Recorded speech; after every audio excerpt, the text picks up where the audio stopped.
Lewiston City Council to order for the March 2nd, 2026 work session. Time and place is advertised. If you please stand and join us in reciting our Pledge of Allegiance. The flag's up here to your left.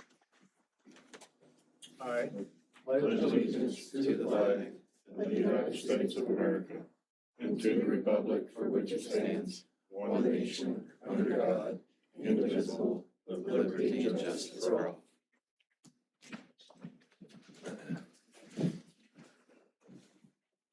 Councilors Forsman and Council President Kleberg have an excused absence, although Councilor Forsman may join us at 3:01. I was running. Oh, there she is.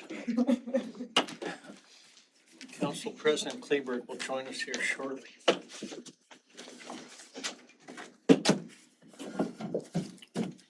Our next order of business is citizen comments. This is an opportunity for citizens to address the council on agenda items or other matters they wish to bring to the council's attention, excluding those scheduled for a public hearing, as there may not be another opportunity to comment. Individuals are encouraged to speak at this time. Individuals are encouraged to discuss operational issues in advance with the mayor. In consideration of others wishing to speak, commentary is limited to 3 minutes. If we have any citizen comments today, or if you're asked to present to the council, just keep in mind that those green saucer looking things on the ceiling, that's the microphone. So we just need you to make sure you project your voice, speak up loudly and clearly. And then the council here, those listening at home can hear what you have to say. Do we have citizen comments today? Anybody that would like to stand up and address the council? Okay. Hearing one, we'll move on to the next agenda item, council discussion items. Item A under Roman numeral 4 is an update on the Bryden Canyon Golf Course, update and presentation regarding current management and operation of Bryden Canyon Golf Course. This is an action item. We have our Parks and Recreation Director, Justin Glenn, with us here today to present. Director, welcome. Please introduce yourself for the record, and if you'd like, you can even roll that thing out a little bit so we can see a little bit better. Yeah. Don't look at the back of your head. Justin Glenn, Parks and Recreation. Thanks for having me. Good to see everybody today. Today we're going to present an update on Bryden Canyon. I wanted to preface this with a couple of important notes that we entered into a professional management agreement with Corsco in April of 23. We're in our 3rd year of that agreement, which expires in September 30, with 7 additional 1-year terms available with that agreement. This is not a lease or a concession contract. It is a management agreement. What we get is that we ensure the city maintains ownership and policy authority while leveraging private sector operational expertise. Right now, our commitment is $7,000 a month for management fees and $1,200 for accounting service fees for about $8,200 a month. But all those revenues we get and aggregate out of the golf course, they all go into one pot. And that pot includes green fees, rentals, tournaments, any lessons, any concessions, revenues they make out of the snack bar operation there. They're deposited into that operational account. All expenses, including any staffing and management fees, are paid out of that account. So most of the golf course itself operating expenses and revenues go into one pot. The exception there, the biggest hits to the golf course as far as the city's standpoint is the lease agreement that we have with the airport, and then the water that is operated, that we pay for to keep the golf course operating in green. My kind of bottom line as I've been reviewing the contract agreement is that the city retains financial upside. However, there's a couple minor financial risks, but that's any risk you would take with golf course operations. Seasonality, critical infrastructure breaking down. And what I've observed so far, having managed or overseen golf course operations previously, is that right now I think this is a good deal for the city. And I'm going to introduce Mr. Mike Sharp. He's the CEO for Bryden Canyon, and he'll give a presentation on more of the operations day-to-day for Bryden Canyon Golf Course. So, Mike, come on in. You need to introduce yourself. All right, I can do that. Michael Sharp, CEO, President of Corsco, your golf partner at Bryden Canyon. Good afternoon, Mayor, City Council, thank you, and staff for giving us an opportunity to bring you an update on the golf course. So just a refresher on who Corsco is. We're Corsco Golf Management, founded in 1989. We have 4 core values. I think it's one of the reasons you selected us to operate your golf course. Perform financially, environmental stewardship, community engagement, and also stakeholder communication, which we're doing today. This is a great opportunity for us to share what's been going on the last 3 years. We're very proud of the work that we've done at Brighton Canyon the last 3 years. We've done quite a bit. I'm going to go to the next slide. Probably helps a little bit better illustrate what we're doing. But since we came in day one, we've had a great partnership with the city of Lewiston and working together to enhance the overall experience. When we came in just over 3 years ago, we were following up from a lessee who had been at the property for several years prior. So we came in and with the city of Lewiston identified areas that we needed to address, whether it was safety concerns, it was some cosmetics, some enhancements, and some equipment. So we were able to work together and over the 3 years, pretty proud of the stuff that we've done together. And in future slides, I'll go through some of those improvements. But overall, we've been able to, every year, increase our rounds, increase our revenue, and ultimately increase our bottom line. One of the questions that came up last time we met and with the director earlier today was kind of what does the agreement look like? How does the financials work? And so I'm going to take a stab at that to explain and articulate that. But as Justin pointed out, all the revenues come into the golf course, all the expenses at the golf course come out of that. And what's left is about $100,000 to $125,000 profit coming out of the operations at the golf course. And that's what Courseco is responsible for. Our team here today, by the way, I have Rob Hayes, our general manager / superintendent, and Kevin Neeser, our senior operating manager that operate the facility.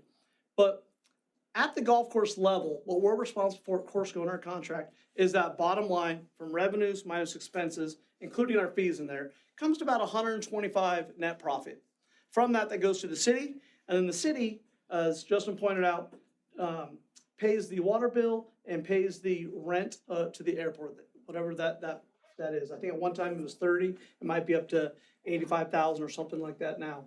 So the overall, when you look at Brighton Canyon Golf Course, serving 30,000 people in the community that play golf, affordable and accessible, it comes to a net probably somewhere around a subsidy from the city, if you take that all into consideration, somewhere between 30 to 50,000, and that number is what I can put together when I get the city's numbers on top of our golf course numbers.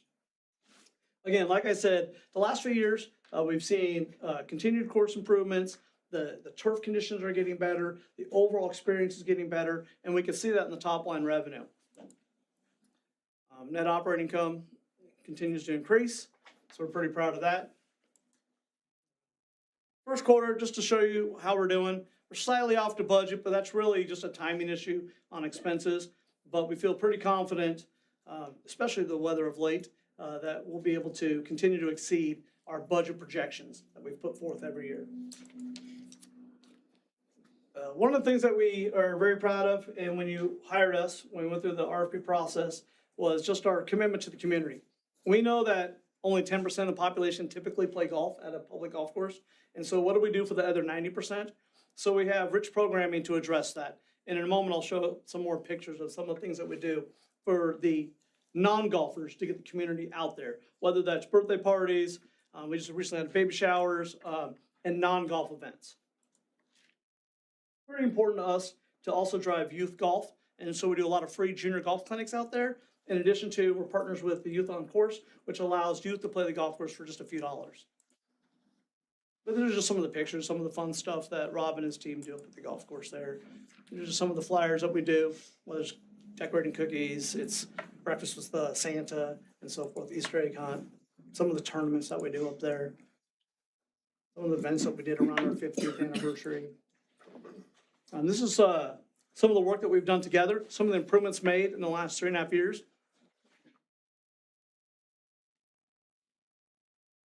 Very substantial.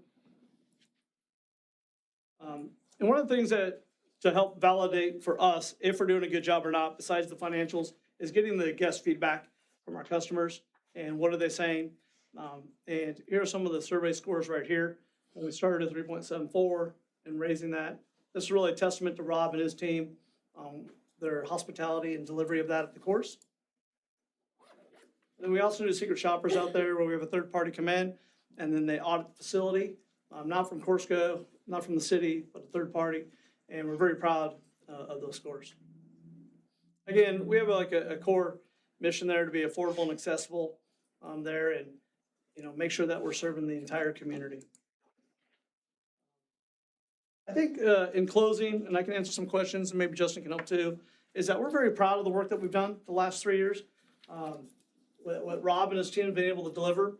Now, we hear anecdotally also from the guests and from the residents about the improvements to the golf course and the vibe up there. And it's just been a really good partnership.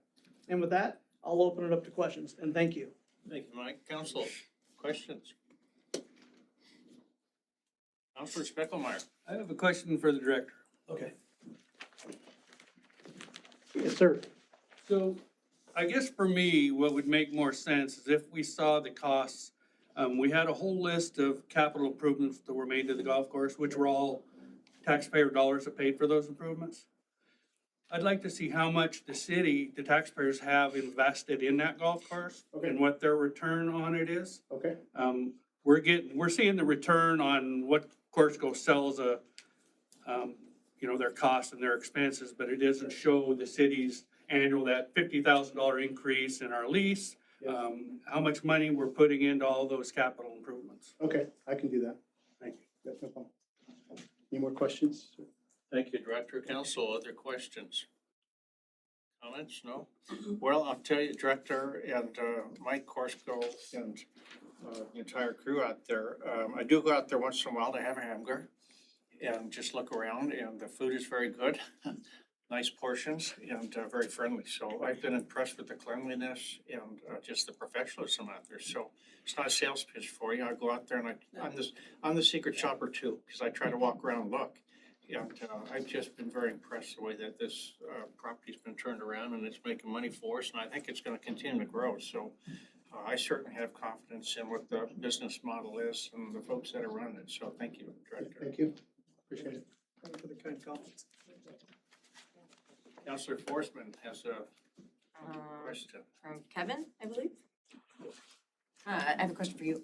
for Mike. Yeah, for Mike. Presenter. Oh, Excuse Mike, me. yeah. Thank you, sorry. I know when we first were talking about when you guys were taking over and having events, and I heard you mention a birthday party, are they still looking at more bigger events like weddings and kind of providing venues for that? Yeah, I think the frank answer is we would love to do it if we could. I don't think the infrastructure for weddings probably isn't conducive to hosting a wedding with the size of the footprint that we have. Originally, when we discussed, and I still am kind of bullish on that vision, is to have an event space up there, an enclosed event space so that we could do the larger weddings and events. But the way that the facility is orchestrated now makes it challenging. But we do encourage and promote smaller events there. Awesome, thank you. Yeah. Thank you, Mike. Thank you for the kind comments. Thank you, Corsco, for making the trip over here to see us. Appreciate it very much. Councilor, next up, we have item B, introduction of ordinance 4958, introduction of proposed ordinance number 4958 relating to an amendment of Lewiston City Code, section 21-2 to the definitions of vendors, sections 21-66 and 21-69 relating to the regulation of temporary vendors, sections 21-73 and Lewiston City Code chapter 21, article 11 relating to the regulation of mobile vendors, and section 31-74 relating to temporary uses of the right-of-way by mobile vendors. This is an action item, and our city planner, Mr. Joel Plaskon, is with us here today. Joel, would you please come up to the podium here, introduce yourself for the record, remember to speak up loudly and clearly. The floor is yours. Thank you. Hello, Joel Plaskon, city planner. Staff has recently been encountering more vendors who want to operate that don't just sell food or drink. And current city code doesn't recognize that. It's specific to food and drink for mobile vendors. So we drafted some code amendments to broaden the scope to recognize those vendors who don't sell just food or drink. So that's what we've got for you today. There are two sections of it. One is dealing with mobile vendors on private property. That's chapter 21. And then at the end, there's another piece that deals with mobile vendors in street rights of way. I don't know if you've had a chance to read the draft ordinance yet, but we wanted to give you a heads up before we scheduled it for first reading, so we're bringing it to you at work session. I can walk through the changes, or do you have questions about specific pieces of it? Council, it's up to you if you want to get kind of a quick briefing on this, and then Mr. Flasker said he'll bring it back for a first reading at a later date. Councilor Forstman? I'm trying to find it, but in here I noticed it said not required to have a permit if you have a license, right? A business license, and you don't also have to have a permit. Is that the correct verbiage I'm using? If you have a license, you don't need to have a temporary vendor permit. Okay. Is there, I didn't notice anything wording to the other way. So I don't know if do we ever have instances where someone maybe doesn't want to go for a full business license because they're only doing it every, I don't know, year, a couple years, where they bring a little stand out? Yeah, Would you be able to allow someone to get that yeah, we have an event license for that. event license? Mhm. Okay. I didn't see, and that's not in here. That's like a separate. Yep. Or, okay. Yep. Awesome. Thank you. Mhm. Councilor Wright? Thank you. So I've seen some models talking with Valley Vision where there's these sort of pop-up little areas where maybe multiple businesses pop up there for a certain season. And we sort of did that in the mall. I think this Christmas I noticed something pretty similar to that.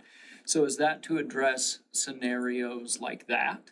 No, no, those are event licenses as well. Event licenses? Yeah, this is merely to broaden the scope of what our code currently calls mobile food vendors by basically striking the word food everywhere it appears, so that it broadens it so that people can do, sell books or what have you as a mobile vendor instead of out of a brick and mortar. Okay.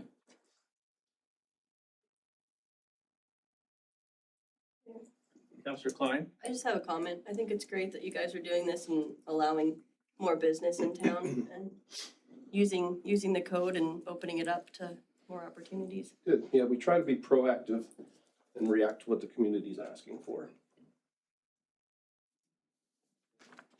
All right, Council, if there's no further comment, Joel, we'll see you at the first reading. Okay. Thank you. Thank you for Thank being you. here.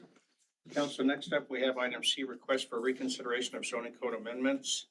For amendment Z-01-25, request from city staff to reconsider amendments to Lewiston City Code Section 37-153 relating to landscaping. This is listed as an action item, doesn't require council action today, but our city planner, Joel Plaskon, is here again. And Joel, you may get a question on this one, so if you could please take the podium and be prepared for any questions you might receive from the council. Council, any questions?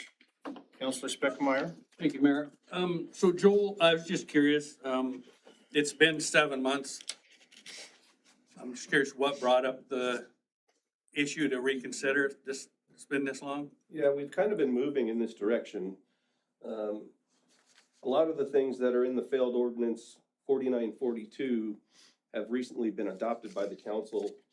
And that was ordinance 4959 in February this year. But there were still some outstanding pieces. And we thought we'd bring it back to you just because the original ordinance that we brought to you came from the Comprehensive Plan Work Plan Committee and the Planning and Zoning Commission with a lot of input. And so we wanted to give the council another chance to reconsider making those amendments that were supported by the other two committees. I guess follow-up. Councilor? And like you were saying, that the ones that we just adopted in February, those are the ones that were in question back in June, weren't they? How many spaces were allowed? Some of them were and some of them were not.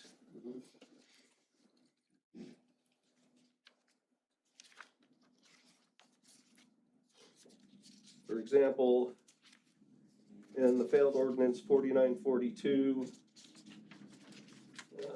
we have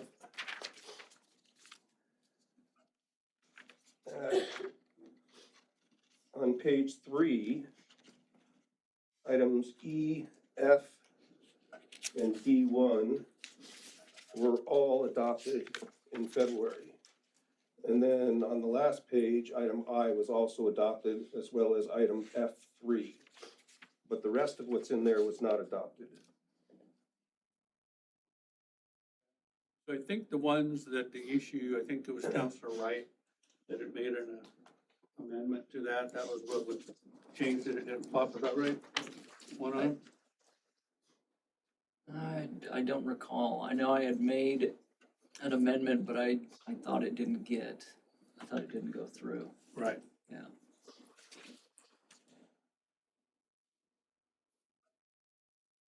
I think, but, yeah, that was to the number of parking spaces, yeah.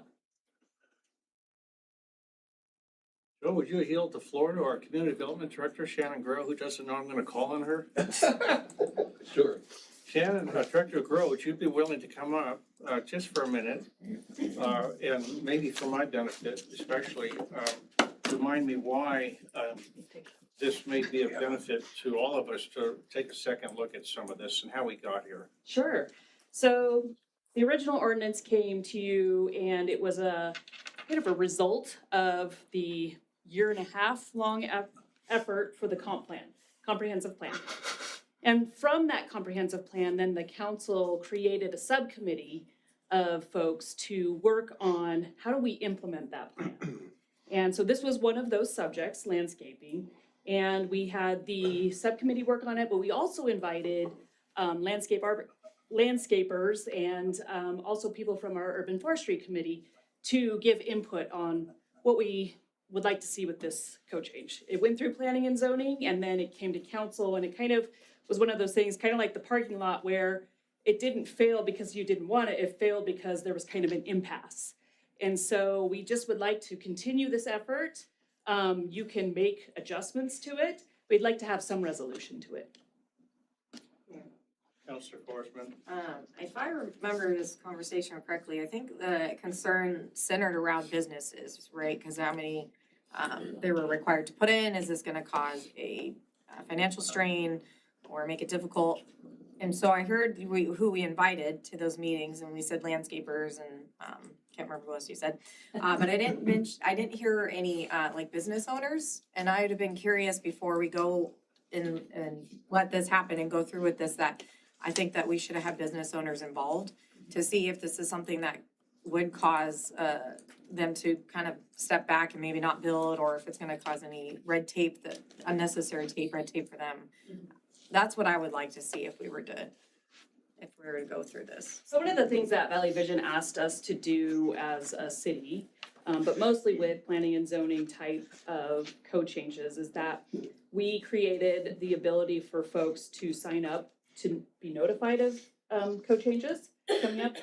There haven't been many, but we would like to start a more concerted effort on getting the word out. Hey, these code changes are in front of council, or maybe they're, from P&Z then to council, just to give people a heads up of what they are. And oftentimes we will put like the red line version so they can see what we're doing. Like Joel said, most of the stuff that we do is proactive of what we've heard from the community. And sometimes it's not, we're refining some codes because we found they don't work, or there's places where they conflict.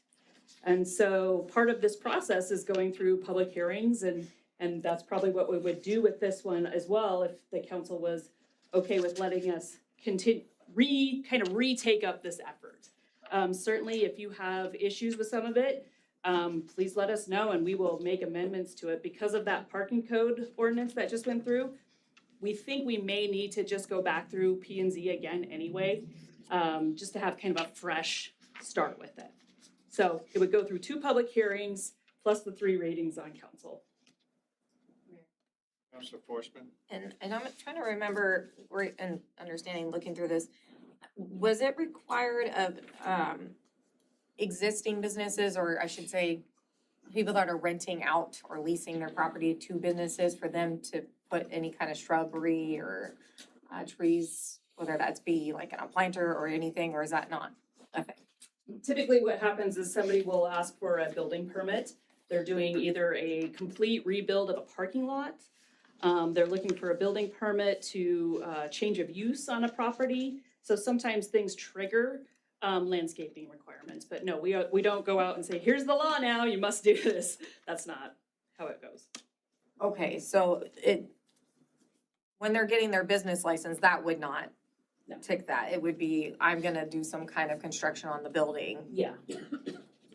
Does it say, and maybe it's just I'm missing it, does it say in here what, like, Yeah, there's thresholds of when that would, thresholds? yeah, Okay, I come need into to play. dive deeper then, so, for that, okay. 'Cause the only reason I mentioned that concern, and I cannot remember the restaurant, but there was that burger place like up on Thane or whatever, across from Dutch Bros, and they're not there anymore, but they had just random trees, and I was told that they had to have them there and these Yeah. planters, and it didn't even really look well. Yeah. They started to die, so I just wanna make sure that wasn't something that, because of our code, we were forcing that kind of, and may have been, but that's what I would like to prevent, is something like that, so, I'll definitely dive deeper into Yeah, this, and. for sure. I'm fine with them moving forward, like, in my opinion, but, and going back to the drawing board, as you say. Counselor Wright? Thank you. So my concern is pretty similar, impact to business. Cause a lot of this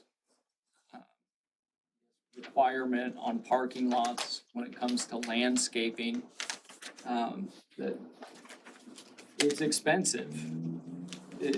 And you lose some of your parking lot because of it as well. I will agree that it makes a parking lot look nicer, especially a gigantic parking lot. There's probably some merit to, temperature control and keeping areas cooler, especially as we have more and more asphalt and concrete around the city. But there is a cost to it, and there's language, if I recall correctly, there's language in here about having to bring in a landscaping group to tell you what you need to do and to pick the right kind of vegetation, the right kind of trees. And then you have all of the ongoing cost of water and maintenance of your water systems. So I mean, that was my main concern, and it was really just the purpose portion, or one of the main pieces was the purpose portion. Do we have a right to beautify, or is our duty more to, what's a good way to put this, handle stormwater and runoff and things of that nature? So that was one of the areas where I was a little concerned if that is our purpose, to beautify or not, and it Yeah. seems to me it's not Well, necessarily. it is definitely our purpose when we have the MS4 permit for stormwater, right? Yeah. And oftentimes those are in grass swales and those types of things. If you don't have, you can handle them in those types of ways. And as far as trees, yes, that does provide some shade and some cooling, if you will. And yeah, you can ask yourself, well, is that really where the government should, interfere, if you will? Right. Should we leave this to the private sector to determine, do they think their business will get customers either way, whether they have trees or not? So this is policy, this is city code, and so you have, what we're asking from you is maybe what are you comfortable with and what would you like us to explore further? Otherwise, it stands as it is. I can send an email on what Sure. some of my thoughts are, more Yeah, detail. just an observation, if I might. One of the consequences that actually reduced the amount of landscaping came as a result of the code change we made last year to reduce the required size of parking lots. We cut it in half. So by virtue of the fact that the parking lots are smaller by as much as half, there's less landscaping required. So I just wanted to point that out. Thank you, Joel. Council, I think what staff, and I'll throw myself in that group, are asking you, you can do it with a head nod, or you can make a formal motion to reconsider these amendments. But Council President Kleberg is going to be serving on this comprehensive plan review group, as well as myself, and so we'll have another chance to look at this, talk about it, but it'll go through planning and zoning, this comprehensive plan rewrite group, which basically implements Envision 2044, right? Did I get the year right? Which is our city comprehensive plan that's been passed. That is our comprehensive plan, and so we have to follow that, and if we need to make changes to that, we can certainly do that. And that's what this is asking to do, but it should go through proper discussion with planning and zoning, then the comprehensive plan review group, and then it comes back to council again, so. So if you want to give them a head nod or a motion either way, just let me know and we'll send them on their way. We Nod. comfortable? Thank you, okay. Joel, looks like we're gonna ask you to bring that back to us through the process and we'll take another look at it. Appreciate all your work on that. Thank you. Thank you so much. Thank you, Director Grohl also. Thank you. Council, next up, we have item D, introduction of zoning code amendment CA-04-25, introduction and request for direction relating to proposed amendments to Lewiston City Code Chapter 37, Article 17, associated with telecommunications facilities and broadband infrastructure to comply with legislative changes.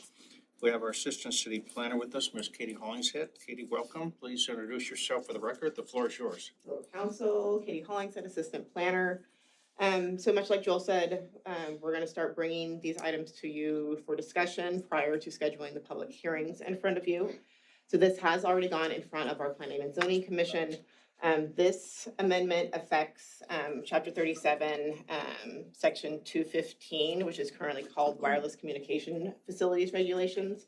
This change is being, made because of changes made at the state legislature end of things, where they have updated their code regarding telecommunication facilities, and so in turn, we are making those same updates to our code. So in the packet, I included the redlined version of the code, so this shows what is currently in code. All the red items are what the proposed changes are. So our code is currently called Wireless Communication Facilities, so we'd be changing the title of that to Telecommunication Facilities and Broadband Infrastructure, so again, it matches state code. So you'll see that a bazillion times, because it says it a bazillion times within the code. So a lot of it is just changing that title. There's also some changes being made to definitions, adding broadband infrastructure, adding broadband provider. And then similarly removing definitions that we previously were using that were sort of similar, so that not to repeat. So removing operator, removing provider, removing wireless infrastructure provider. And then kind of the most, I think, are the most important items are there are a couple sections where state code is implementing shorter review times than we had in a couple of sections. For the most part, the review times are more restrictive to staff and how much time we have to process an application, provide an answer back to the applicant whether or not it's complete, and then do the full review or schedule a public hearing or do whatever is required for that application. But there were two sections that the state put into their code where it is a shorter time frame than we previously had listed. The timeframes are kind of, I'll say they're a misnomer, because our permitting timeframes are actually shorter in most cases than what is provided in the code. So we're completing these things in a more timely manner than what is listed in the code. So under, let me get back to the actual section. So under towers, which is section 37222, under alternative sites, which is E. So under D, under that E listing, this would be for a siting application, so that's where you're putting up a new tower. That requires a conditional use permit. The governing board shall within 30 days hold a public hearing to approve with modification, or deny an application. So that would be the scheduling time we're allowed to schedule a public hearing in front of the Planning and Zoning Commission for a conditional use permit for an alternate site. And then a little farther down, also under that alternate site and conditional use permits for towers, so this is H, just further down the line. Adding the 30 days, again, for the public hearing portion of it. And then there's one more in here, because I think we want something went to 21 days. Yeah, so under section 37, 229, eligible facilities modification request. that provides a 21 business day, for the tolling completeness. Like I said, we usually complete that much faster. So the tolling complete list is, saying that an application has all the items that are required for the full review. And kicking that back to them if it does not have all the items that are required by like the FCC or whatever it is. And then I think that might be the last one. Nope, there's one other spot. And then under a co-location application, so that's 37232, again, changing that tolling time from 30 days to 21 days. And then the total review time from 90 days to 60 days. But like I said, none of our review times are 60 days. None of our review times are 90 days. But yeah, changing those tolling times. So those are the proposed amendments to, again, match what state code has in Title 67. It's Title 67, 6540 is where they're adding that section. And that's what we are going to bring in front of council for a public hearing at a later date. Council, questions? Mayor? Counselor Klein? So I was wondering, so is our code more restrictive than the state code? Is that why we have it? Or is it something that we could, do away with like we did the childcare facility? Like, So our code is more restrictive to like staff. So the whole reason this code went in 2020 was there was something called the Spectrum Act that came out at the federal level. And so that was a situation where jurisdictions, not necessarily ours, but jurisdictions in general, were being sued by telecommunications providers because they would sit on an application. They wouldn't process it. They wouldn't make a decision, right? They would just let it float in the wind. So the Spectrum Act developed a lot of different standards so that you can both say if an application is complete, and if it's not, you have a certain amount of time to kick it back to that applicant, or to do the review process in total.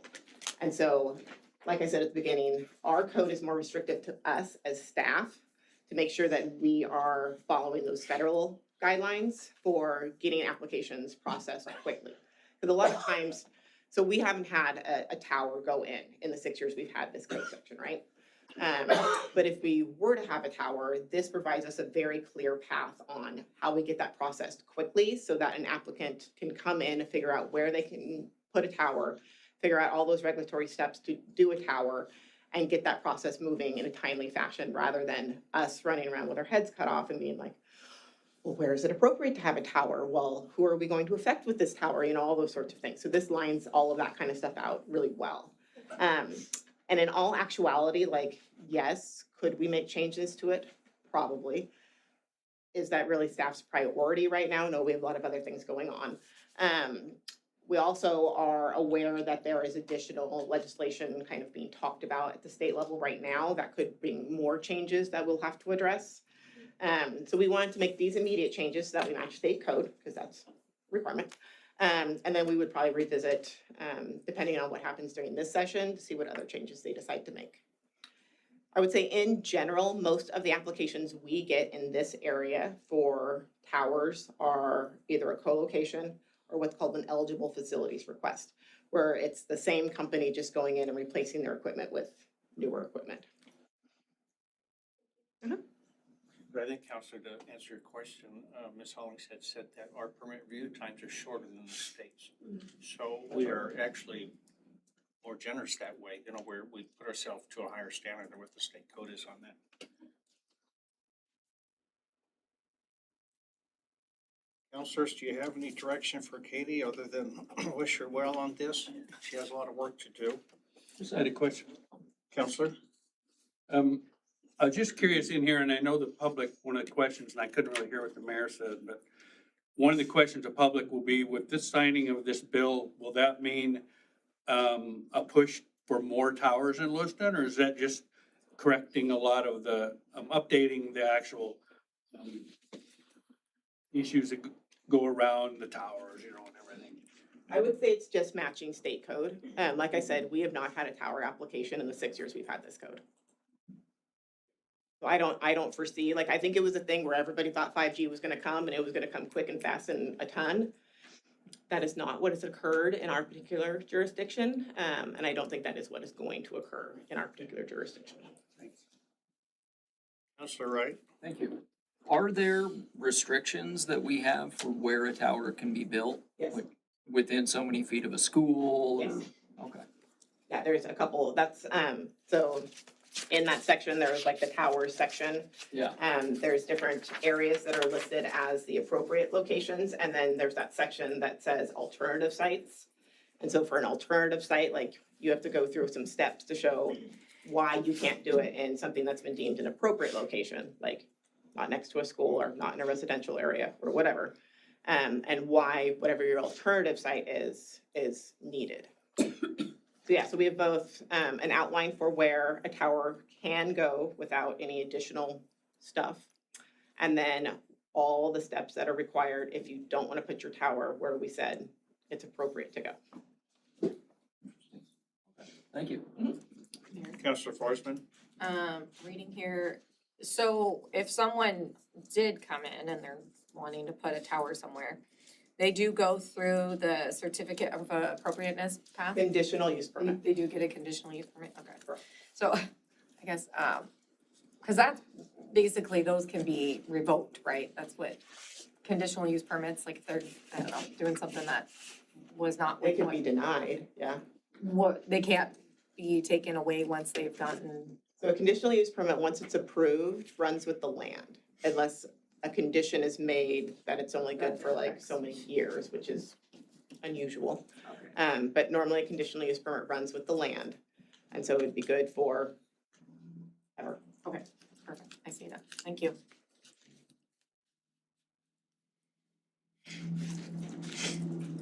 Katie, is there anything else you need from council at this moment? So just wanted to introduce it, and then, like I said, you will see it for public hearing probably at the end of the month. Thank you. Thank you, Katie. Council, next up, we have item E, traffic control plans for public assemblies and parades. Discussion regarding traffic control plans related to public assemblies and parades in Lewiston City Code, Chapter 9, Articles 9 and 10. We have our Public Works Director, Dustin Johnson, with us here. Welcome, Director. Good afternoon, City Council, Mayor Dustin Johnson, Public Works Director. I'm gonna try and buzz through this. I don't wanna belabor and make this meeting any longer than we need to, so if I start talking in circles or I go over something you wanna go into more depth, just stop me. Or just throw something at me, that'll work too, that'll get my attention. So the nexus of this was, we obviously, downtown, traditionally we get a lot of events, parades, and the mayor was kind of reviewing the code and was asking some questions, and I'll skip to the end, and in my review, I think we do need to update the code. But before, so I don't have any code proposals or amendments to lay out to you, because before I started working on it, wanted to generally get the feedback from you guys before I started making any code amendments to find out what you're comfortable. So I'll give you a little bit of history and the purpose of what we're here for today. So I guess generally I'm gonna outline kind of what we see every day, or not every day, but every year annually, what the process is, what the code reads, kind of get your feedback on what do you think as some code amendments that are worthy, and maybe some stuff that you're comfortable with as it's written, and then kind of how that code relates to our operations, because kind of generally the way the code reads and the way we operate don't necessarily blend, and so I guess that's in a nutshell is why we're here. So what does the code actually say? It's spelled out, and I did include, I'm sure you guys memorized it. It was in your packet, a nice big thick section of all the code, articles of 9 and 10 of the city code. So parades and public assemblies are, you're gonna have to throw farther than that. Parades and public assemblies are two separate sections, but they're basically administered kind of similar, just because a parade is a public assembly that moves down the road. There is an application that is required that includes a traffic control plan. And that, I guess that is our first hint at kind of where things diverge from the way the code is written and what we actually do. There are insurance requirements, there are restrictions, appeals, not that we've ever had to do it, but there are some enforcement measures. If somebody doesn't follow through with their permit, we would revoke it. If somebody applies for a permit, and it's denied, there's an appeal process. And really in the permits go through the Public Works Director, so I sign off on it. Every permit, every parade, every public assembly goes through our office. It's routed through, and ultimately I sign it. And there's 14 criteria within the code that I review. Well, I mean, I kind of know them generally. I mean, it's the same parade, so it's not like I would deny the roundup in 27, but approve it in 26. But there's 14 criteria that they have to meet in order to be approved. Operational concerns, so again, why we're here today, as I've already kind of alluded to, there's areas of vagueness in responsibilities in the code. I think primarily the one that I'm focused on is who's paying for traffic control.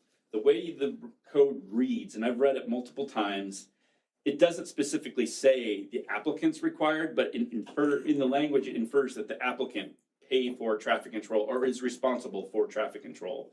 In practice, the city does all the traffic control in general. There may be a couple exceptions and work with LCSC or obviously the Roundup Parade is a big event. Pumpkin Palooza is a big event.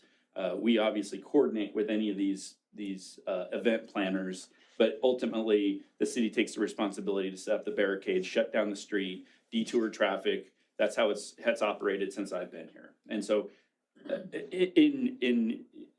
if we do accomplish anything, clarifying the code that says exactly who's responsible for what, even if it continues the way it's operated, to be clear in that the city will be responsible or the city won't be responsible. There is no defined boundary or no defined limits in the number of events. We've just kind of been, it's a calendar. We're gonna celebrate Pumpkin Palooza the Saturday before Halloween. The Roundup Parade is September. I'm blanking on the specific, but it's the same Saturday. Veterans Parade is obviously right around Veterans Day in November. So these are all traditional events that are done every single year. We've had a very few conflicts where events want to be done at the same time. We've only actually had one in my time. And we've only had a limited number of events that have been come in as new events.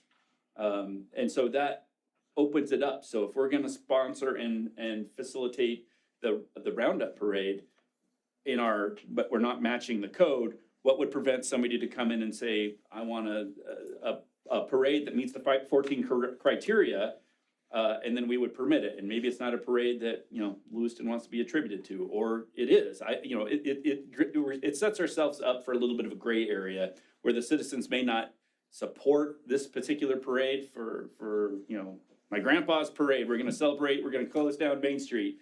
It checked all the boxes of the criteria, and we're gonna let them do it, even though the citizens don't really care about my grandpa's parade. So I'm gonna go buzz through all these real quick. I'm sure most of you are aware of them. Roundup Parade, Hot August Nights, those are big parades. Hot August Nights is our biggest event because it's a multi-day, it's a weekend event. And I listed, these are all of the gatherings, parades that we code in our tracking software. And so these are like LCSC Moving Day. We only shut down the parking off of 5th, the grade right there. So that's, I've got the cost that I'll show you. There's not much to that. The Disney Celebration, that was a one-time thing. I haven't gotten an application. There was talk that it was such a fun, successful event, they want to repeat it.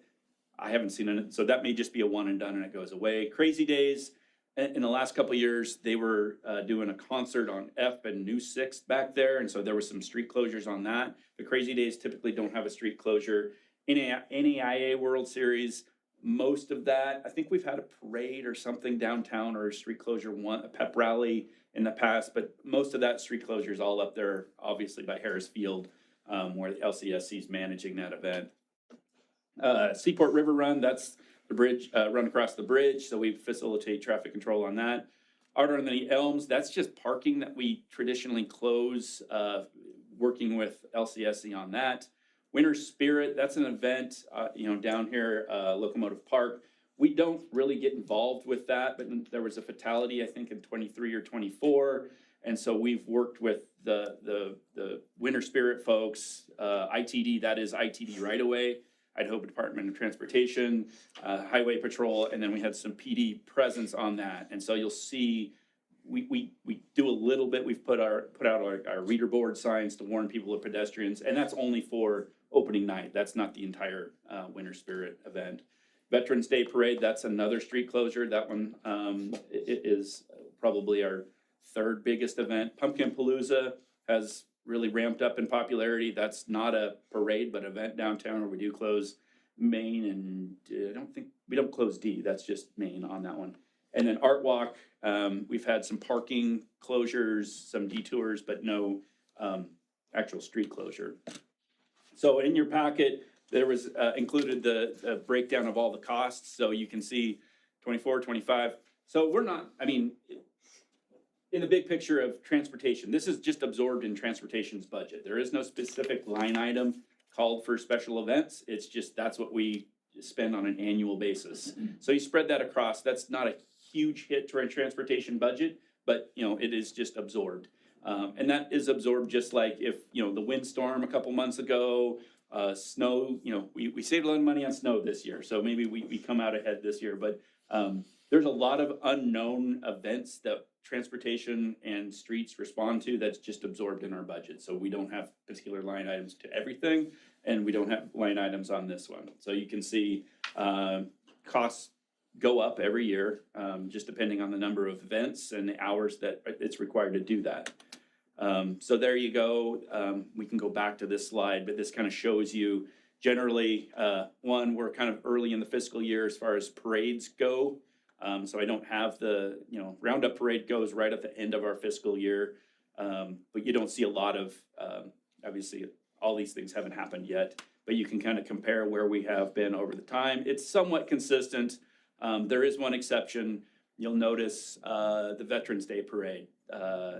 So you can see the cost was right around $2,200 to set that up. And then FY26, which would be last November, it was $4,000. And the driver behind that is working with those in setting that up, working with PD, kind of utilizing equipment to better secure the entrances. So you see Main Street coming off the Blue Bridge, we route them onto the bypass. We've started setting up right now dump trucks, heavy equipment to further establish a secure edge to these events. We've put them at the top of the 5th Street grade, any other areas where traffic could get in. And you're seeing that actually across the board in a lot of bigger venues. So, you know, Super Bowl, big football games, public gatherings, you're starting to see hardened edges just to keep a harder delineation of vehicles go here, pedestrians go here. And that's moving dump trucks around and equipment, that's just more costs. And so you can see our costs, we went up, what is that, $1,700, $1,800 in that one. And you can expect to see the same thing for anything that requires a full street closure. So Hot August Nights and Roundup Parade will probably be doing the same thing. And Chief Kusick wasn't able to make it, but Chris Reese is here, if you have, from a PD perspective. But Chief Kusick has been doing a lot of looking into these types of barricades. I've been to a couple larger events on college campuses and Bourbon Street, New Orleans, where you're seeing these types of barricades. They fold up and they go into a trailer, and they're heavy enough where nobody's going to walk off with them, but they're mobile enough where you can wheel them out. And so you can see where the barricades are set up, and if a car would hit that, it folds up, and you can't. The car just wedges up underneath the body of the car, and they can't go any further. So that's something that Chief Kusick's been looking at, and that's kind of a PD thing.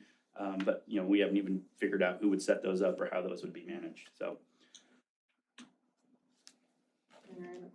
Yep. Council enforcement. Well, with those barriers, is the intent also to save costs? Yeah, I think, yeah, I haven't seen he got a quote. They're not cheap. Nothing is cheap anymore. But yeah, they instead of having 3 dump trucks moving to 3 different intersections, you could have a trailer of these and a crew of 2 roll them out, and they fold out, you put them out, then you drive off. And so, yeah, you're still putting things up, but we're also doing traffic control at the same time. So you wouldn't have to have a separate crew doing traffic control and dump trucks. You would have traffic control and then the barricades, kind of the same thing. So I believe I've kind of outlined all the points that I was looking for, so I've kind of just recycled this slide of, from the council's perspective, how are you comfortable managing these events? And what, from your perspective, do you think we need to solidify in the code? And then outside of the code, I mean, obviously we want operations in the code to match, but how do you think we should be operating these public events? I will say, this is, I think, the first time this council, excluding maybe Councilor Kleberg, probably 2017 maybe, before my time, but I was in the Valley. This came up before, the council was interested in not paying for this, and there was, I mean, the Roundup Parade and a couple other local parade, I think it was Hot August Nights and Roundup Parade, said that they felt this is a city's responsibility to sponsor that, you know, this is the community event, that we should be covering the costs. You know, and there is an application fee. I think it's $200 for a new parade or new event, and I think $60 or $80 for a recycled one. And that's, you know, like the Roundup Parade, it's the same traffic control plan every year. And so we don't have to really scrutinize it like a new event. And so it's a very quick turnaround as long as they provide the same one, nothing's new. So that's why it's a different price. But that price is only paying for the review and turnaround of the actual application. It's, you know, $200 is obviously not covering nearly, hardly, probably nothing of that traffic control setup. So that's all the things I wanted to get out, but now I want to hear from you. Council, let me make a quick comment. I'd asked the director about this a couple of times about who's paying for this, and it's overtime. We're paying overtime for traffic control. And my interpretation of the code as I read it is that the applicant is to submit a traffic control plan, and then they also need to implement it, including taking it down when the event is over. And the code is not written clearly. It could be cleaned up a little bit. But to me, it brings up other questions. So, you know, is this something that we should be paying for out of our overtime budget for the streets department? And if we do it for one, are we gonna do it for all? So there has to be some decisions to be made on that, some guidelines, and then how do you do that? And then also, do we look at possibly increase, if we're gonna pay for traffic control plan, then do we increase the permit fees to help recover some of those costs? So that's what I brought to the director, and that's why it's here today. But at a minimum, we need to clean the code up, so. Councilor Spickelmeyer. So I guess the question is, can the people that are putting on the parades afford to pay? You know, I think it's the city's obligation, you know, on a lot of those to support the parades, but I can see the cost wise, but could they truly afford the $4,000? Well, so let me give you my response. Like the Hot August Nights, I think they have an entry fee or something, so there's money that's exchanged, is my understanding. So we do have those types of events that go on. Most of the, well, Seaport River Run would be the same thing. Some of these others where there may be some money involved with it, you know. It would be harder for a smaller group to pay those fees. Yes, so that's that would be my response to that, but again, I think I need to have an understanding of who's gonna pay for it and when, because we could have more than a dozen applications come in, we just have to be prepared to pay for it. And Chief Cusick's not here, but Captain Reese is with us here today. Captain, I don't know if you have any comments to make about the barriers or anything about what the LPD's emphasis might be, but we're certainly seeing a change when it comes to safety, and for good reason, I think. Captain Reese? Chris Reese, Captain of the Police Department. Yeah, the PD's portion of this is primarily in public safety, and over the years we have, and I'm sure you guys have seen on the news, where these vehicle-borne attacks, where people are just mowing through crowds, are becoming more and more prolific. And aside from directed attacks, but we could also have someone who's an impaired driver. We could have someone who is having a medical emergency and just start plowing through people, just the way that we're currently set up or what we have been. Obviously, we're working with Public Works, and they're doing a fantastic job as far as setting up the dump trucks and whatnot, but that comes with a cost. That comes with overtime. That comes with manpower. And Department of Homeland Security and other federal agencies are definitely recommending that one way to deter you know, a vehicle plowing through a crowd is just set up the roadblocks as far as what we're looking at. And they're not cheap, they're not cheap. But looking at what we have available and the resources and what is available to the city and to law enforcement, obviously we can't do a permanent structure. We can't do anything that is, you know, remote. We've seen lately in the Bourbon Street attacks where they actually set up these remote control barriers that raise, I mean, that's out of the question. So these movable barriers that can be set up and taken down within a certain amount of time, that seems to be the most feasible option as far as the public safety standpoint goes for our area. Council, questions for Captain Reese? Councilor Maury? You say that these portable roadblocks are expensive. Mhm. They're certainly not nearly as expensive as a dump truck whenever it gets broadside and taken out of service. Correct. But we also have to look at the availability when it comes to, are these dump trucks available? Is one of them out of service because of mechanical issues? And, you know, I think we ran into that just this last go around where one of the dump trucks wasn't available, so we had to modify our plan around that. So, yeah, I mean, you're exactly right. We're looking in the long term as far as a more permanent solution where we don't have to rely on having people come out with dump trucks and driving him there and then leaving him there. And I know, speaking of Gene Harrington, the risk management person, he was also concerned about if we left there, people climbing on them and them getting hurt. You know, we have to have those monitored whenever that they're there, and that just incurs the cost. But it's a valid point, 100%. So are you looking $1,500 a barricade? No, they're about 20,000 the last time that we checked. For one? Correct. Pull that picture back up. Cause I think I found a new job. Yeah. Oh my goodness. You're telling me each one of those plastic barricades are? I don't know if those are I have to, Chief Kuzik had a personal matter that he had to deal with, so he's not here. So I'm not sure. I don't believe those are gonna be the exact ones. Okay. No, those are not the exact ones, if I'm not mistaken. They're better. I have seen very similar to these in person, both in Boise and Seattle, and they do work quite well. Oh, yeah. They impede the traffic. Yeah. And Chief Kuzik, he's the driving force as far as doing the research. So I'd venture to say that what he found would probably be the best suitable for our area. Thank you. Thank you. Council President Kleberg? Thank you, Mr. Mayor.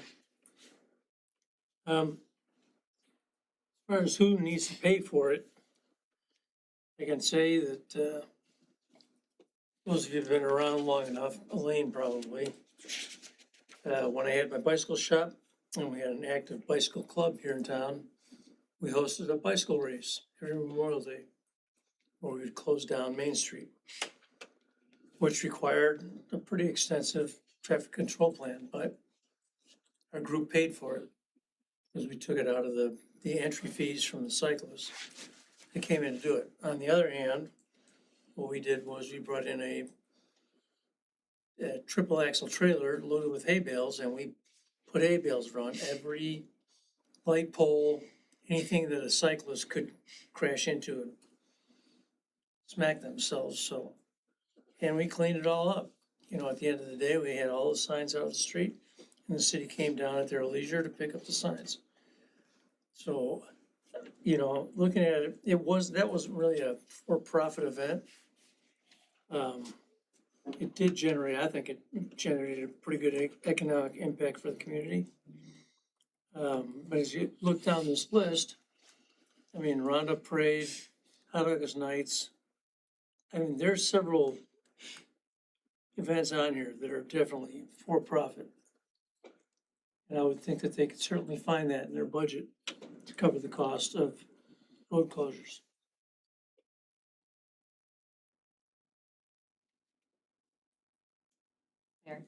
Councilor Forsman? Yeah, I'm seeing here on average, you know, $2,400 or so for those similar barriers like that. I'm wondering if that's something that either they can bring it, the events coordinator can bring the barricades and then they don't have to pay the extra cost, or maybe it's part of the rental fee that you rent those barricades, and maybe a little cost to set up. I definitely think it's worth looking at how do we get these costs evened out a little bit and revisiting this. I've seen other cities have mixed things that do that. Some of them require you to pay it, and the city is not responsible, some still incur the cost, so. Yeah, everywhere I've worked, the city has covered that, not to say that that's the norm. I have not reached out. We actually had a conversation this morning, kind of, Moscow has their farmer's market, every Saturday in the summer. There's a couple other events similar to that, who's paying for what? And, one of the things is there's a steeper application fee for the traffic control than to a certain amount of time that covers, because like Hot August Nights is a weekend versus the Roundup Parade's a morning. So, an escalator that, there's not just a one size fits all application that, there's like a taxi, to raise the fare, start the fare, and then at some point this is, you pay additional. In the past, some of these, LCSC, are minor events, and they handle some of the stuff with it. Some of it is city sponsored events. The only ones that were kind of I don't want to call them oddballs, was BDL's Pumpkin Palooza and Art Walk, an organization you would need to find. Pumpkin Palooza in particular, that's just a community event. There's not people don't come and pay to trick or treat downtown. So that one would be the outlier. That would be a challenge to find that, but. Counselor Wright? Yeah, so I would think sort of step one would be trying to build a tier system in this. So structuring like what are city sponsored events that the city potentially would pay for, and what are not city sponsored events, what are just somebody wants a permit to do something in a section of the street.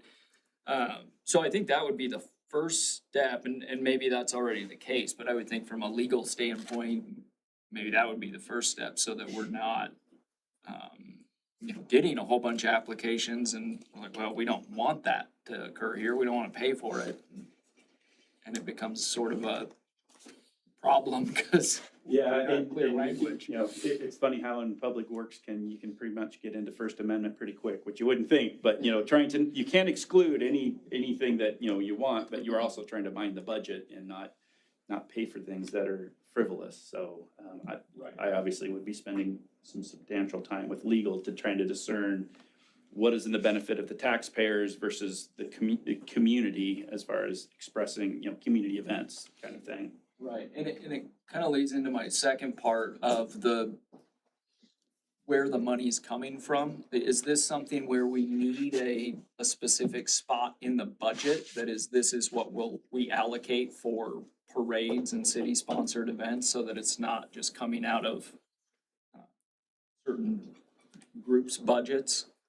Counselor, that's a good question, and I'm going to ask Director Johnson to put a line item in his budget for parades, so that you, the council, have information and you know what you're spending on these types of events, if that's the decision you make.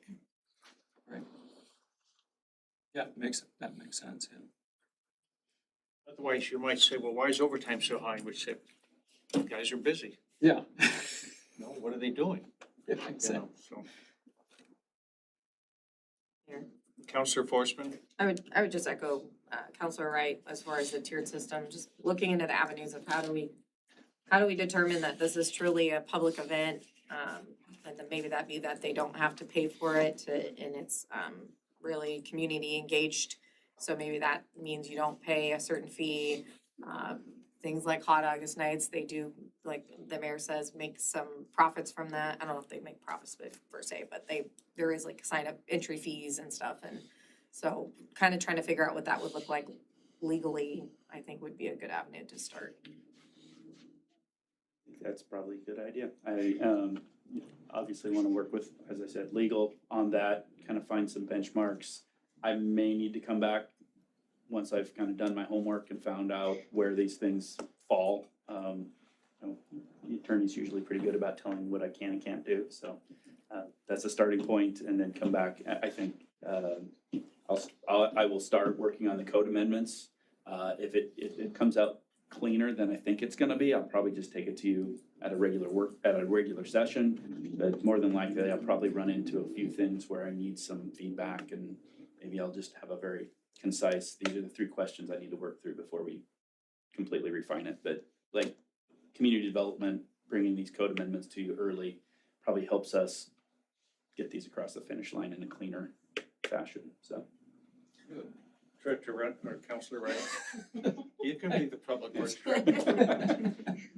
So, I do have one other one that might be a little controversial, but I'm curious about the rules. So if we have a shutdown downtown because we're having an event like Hot August Nights, for example, what are the options with waiving open container laws that we have? Because there's bars in various places throughout there and somebody walking from one bar to the next bar, things like that. So I'm just curious. Separate part of code. Okay. They don't let me handle alcohol. No. Jennifer Tangano, City Attorney. That's regulated by state code, so unless the state legislature had a change of heart on how it handled those, then the Lewiston Police Department and the city wouldn't be able to do much to change that. Gotcha. Okay. Thank you. Do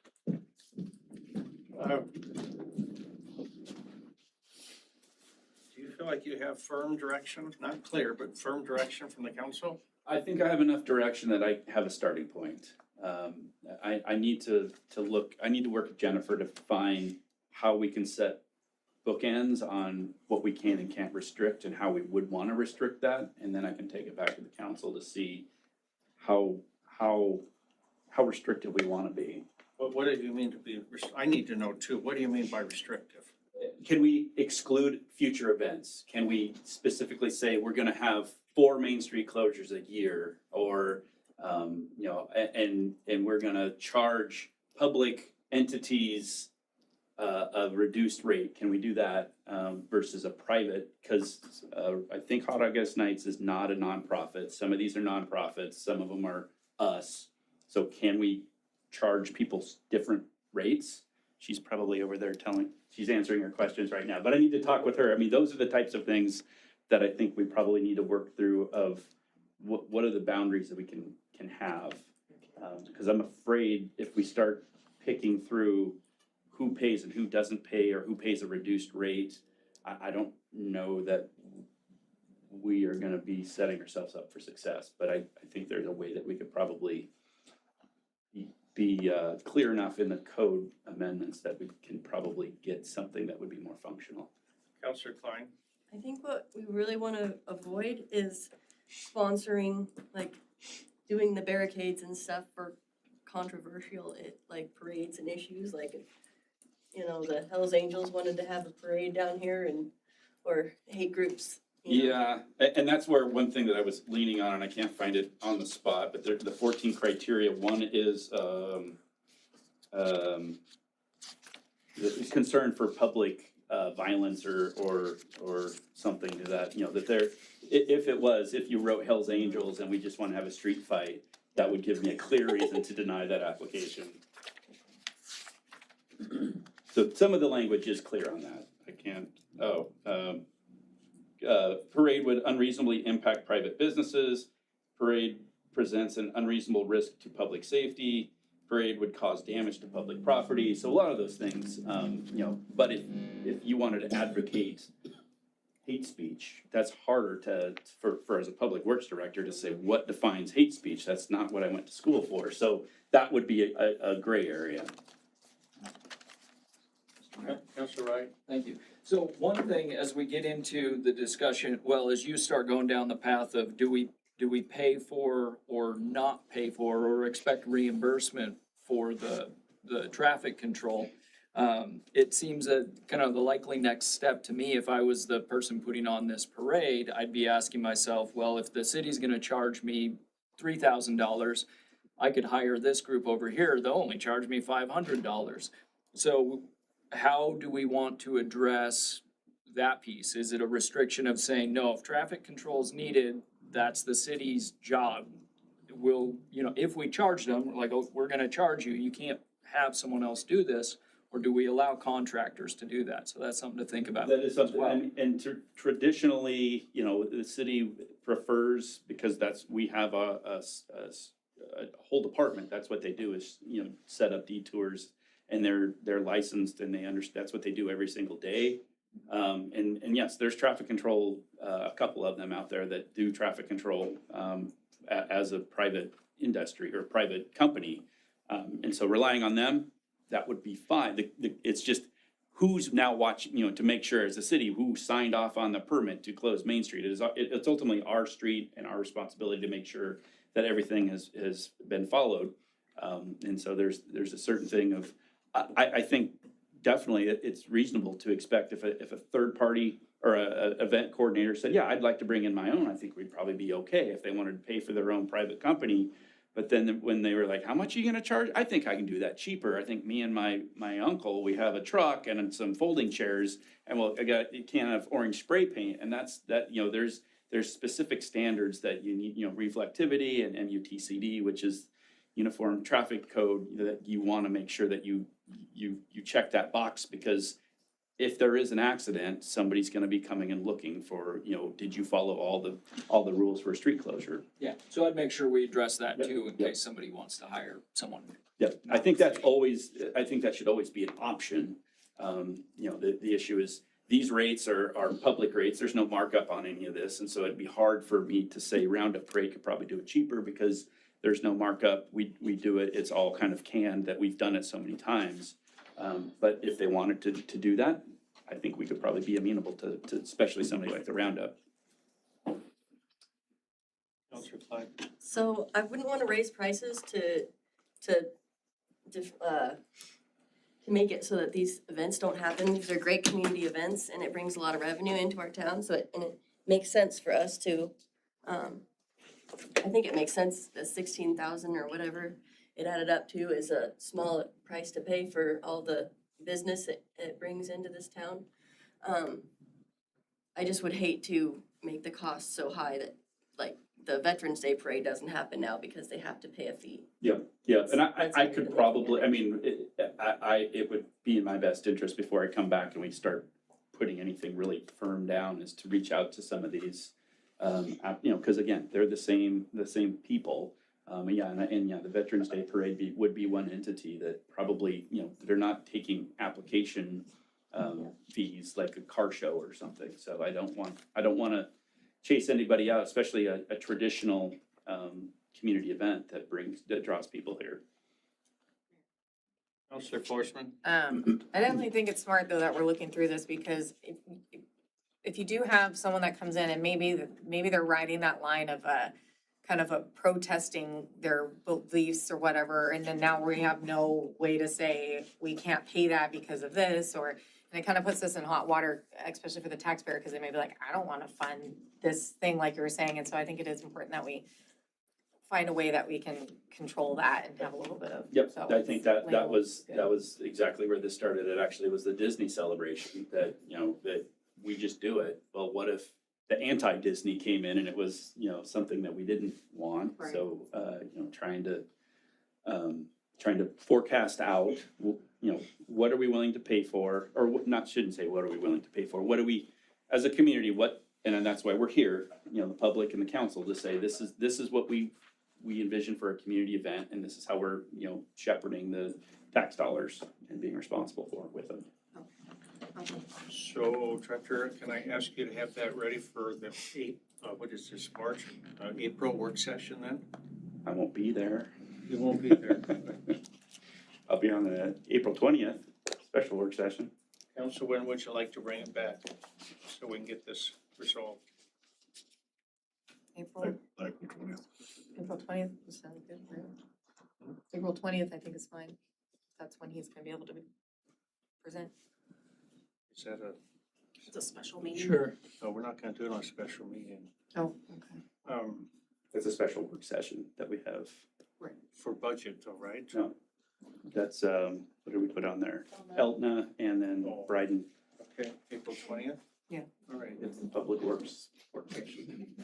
Stand up there the whole time. all righty. April 20th, council. Thank you, Thank you. Director.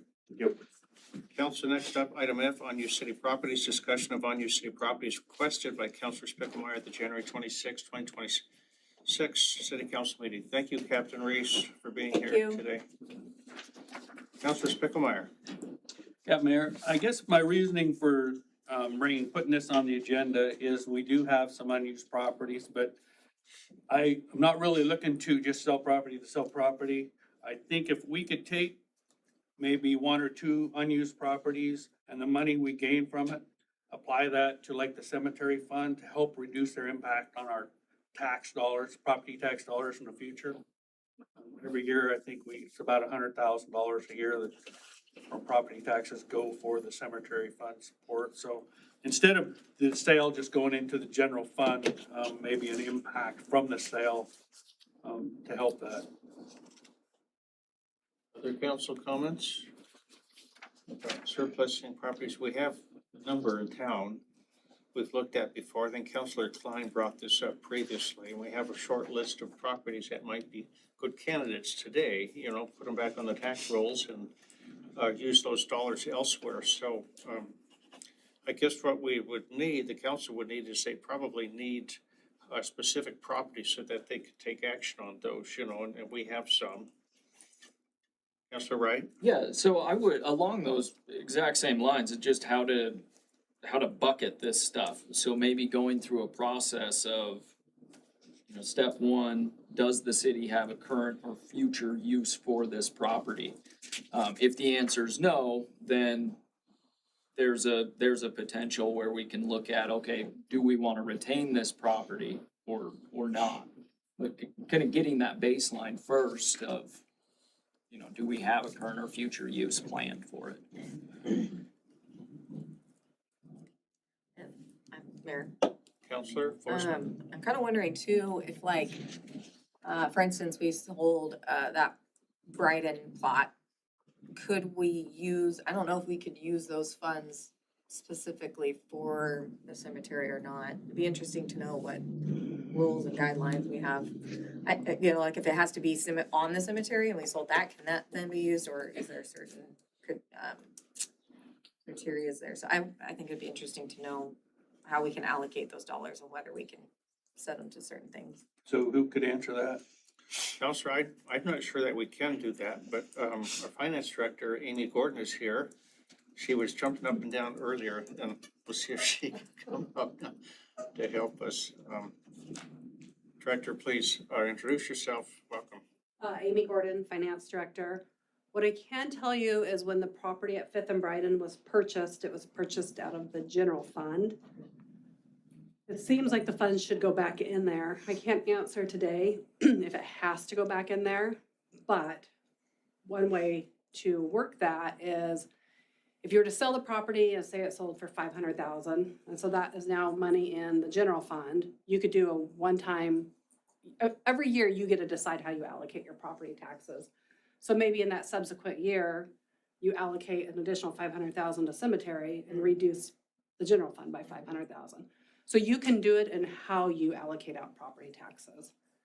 There are some restrictions on your levy rate for cemetery, so we'd have to make certain that that's not an issue, but, you could structure it over a couple of years, but, so as long as we don't have any levy rate cap restrictions, you could certainly do it with property taxes. So we have other smaller ones, not necessarily the Fifth and Brighton one, but some other smaller properties. Would it have to go through the same process? That makes sense, to bring the money in and then just allocate it later.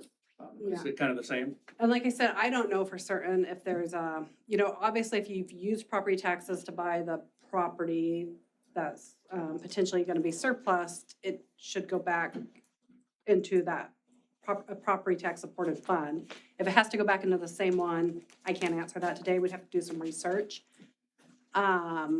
Remind me what your question was again. I think I distracted myself. It was all the other smaller properties we have, follow the same process. We would need to figure out what the source of funds when we purchased that property was. We're gonna have to do we would have to do some research on that particular property. Jennifer Tangano, City Attorney. I was just gonna state what Finance Director Gordon was just stating, that first we want to look at how we acquired the property, but otherwise, under state law, we can do with the proceeds as we would any other revenues coming into the city. And so, once we've sold the property, depending on the costs associated, how much we receive, and then ultimately, is this something that we got through some other funding source? Do we have to return it back to that funding source?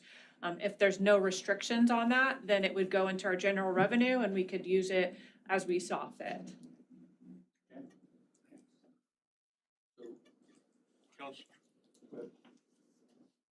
Council President Kleber. Thank you, Mr. Mayor. I'd just like to remind the council that I understand that that property was bought with general fund money for a specific purpose, and that was to build a fire station. And over the years, we raised money and set it into a dedicated fund for a new fire station. Since then, the fire station got voted down, and we've whittled away at that. Doesn't change the fact that we need a new fire station. Where's that money gonna come from? We keep whittling away at that fund, we'll be further behind the 8 ball when it comes time to fund another fire station. I just want the council to be aware of that. Councilor Speckelmeyer. I guess my really attention wasn't to that property. It was to a lot of the other smaller ones we have. And I guess the question now that you brought up is how would you identify that if it's has a use for it? Who would do that? Would it be Parks and Rec be our best one to determine the usage of it, or how do you determine that? Well, Counselor, that is a good start. So why don't we ask our Parks and Rec Director, Justin Glenn, to come up, and he can answer that question, because property is more than just land. It includes buildings too that we may need to surplus, and maybe he could give us just kind of a quick take on that. Director, please. Justin Glenn, Parks and Recreation. So leading into this, I received kind of a list of about 11 properties. I think a lot of them are probably what you're referencing, Councilmember. And my team is proactively going and putting eyes on each one of these to say, is this useful space for Parks and Recreation or for the city to build any infrastructure on? And then assessing and coming back and then going to our partners within the city. Is this good for stormwater? Is this good for a utility easement or whatever those are? So we're actively doing that. And so I do appreciate the conversation for a new director. It helps me learn the lay of the land a little bit. I will say there are pieces of properties that are on this list that I believe have already been presented previously by the Parks and Recreation Commission, or at least brought in front of them, where they've said, yeah, I think we can divest of that if there's interest. Trevitt Park is one of those, which is over there by the Baldringer building. And the new owner is interested in potentially procuring that. So in my eyes, there's opportunities like that where if it makes good sense, where we're investing time, resources just for maintenance purpose, there's no real true return on that investment for the greater good, at least through a quick ROI metric, then I think the discussion needs to be had. And the way I understand it is most of these that are just blank, undeveloped areas are part and have been part of our open spaces and parks master plan, which we just kind of wrapped up, as you know, is looking at some of these older spaces and be like, man, that's 0.2 acres on a hillside. Who's going to want that, or who's going to get value out of that? So we're actively assessing that. So I guess a follow-up or to the council then, would it make sense to have the director provide us with a list of his identified properties? I think so. Councilor Forsman. Sorry, it doesn't really have to do that. I just want to make sure I'm not panicking anybody. I was using Brighton as an example because that's where my brain went, because I drive by it every day. And no way was I having any vision in my head of getting rid of that or selling that, but I just was trying to use it as an example, visual. Just want to make that clear. But I also think it's important that if we have vacant lots that we don't have, as you said, intended, Counselor, right? Intended purpose for it, and it's just sitting there empty, then we are wasting money on it, and we should be looking at getting rid of it. I don't see a point in having this vacant properties that we have no intended, oh, maybe on a rainy day we'll find something to do with it. So if we have property like that, I think it's worth getting, diving into and getting rid of it if feasible. Councilor Speckelmeyer. So I guess, Director, another question to you is that the discussion about supporting the cemetery fund, does that make sense to you?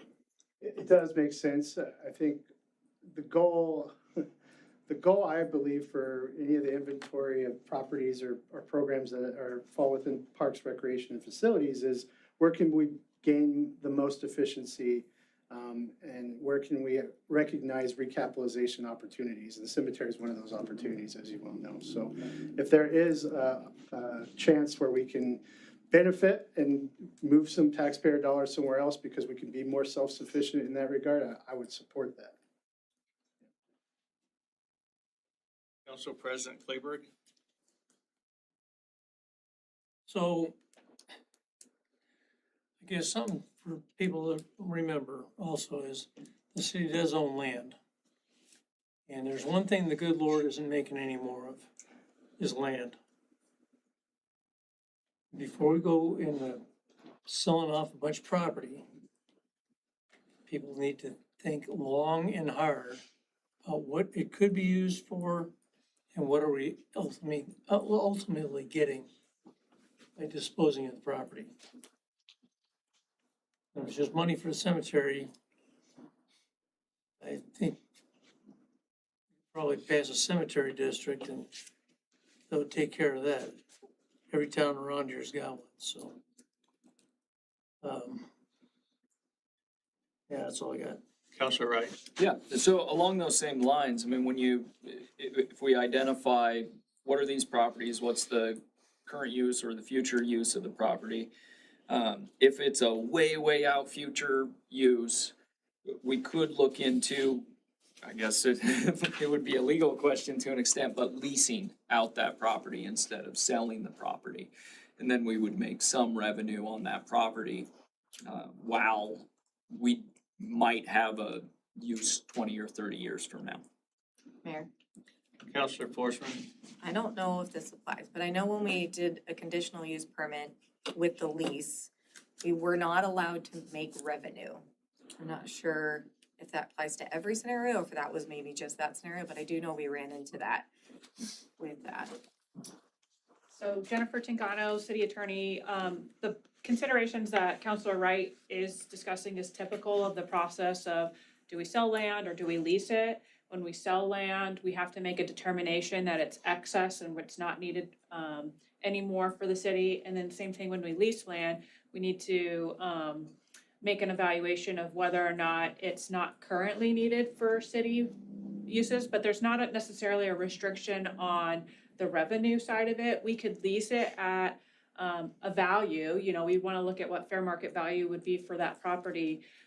As far as the specific situation that you're speaking about with the conditional use permit and then the subsequent lease, it wasn't a matter of the profit side of things because that was for a nonprofit organization. There was the community need for the particular project, and so we were looking at it of, we can lease it for an amount that we determine.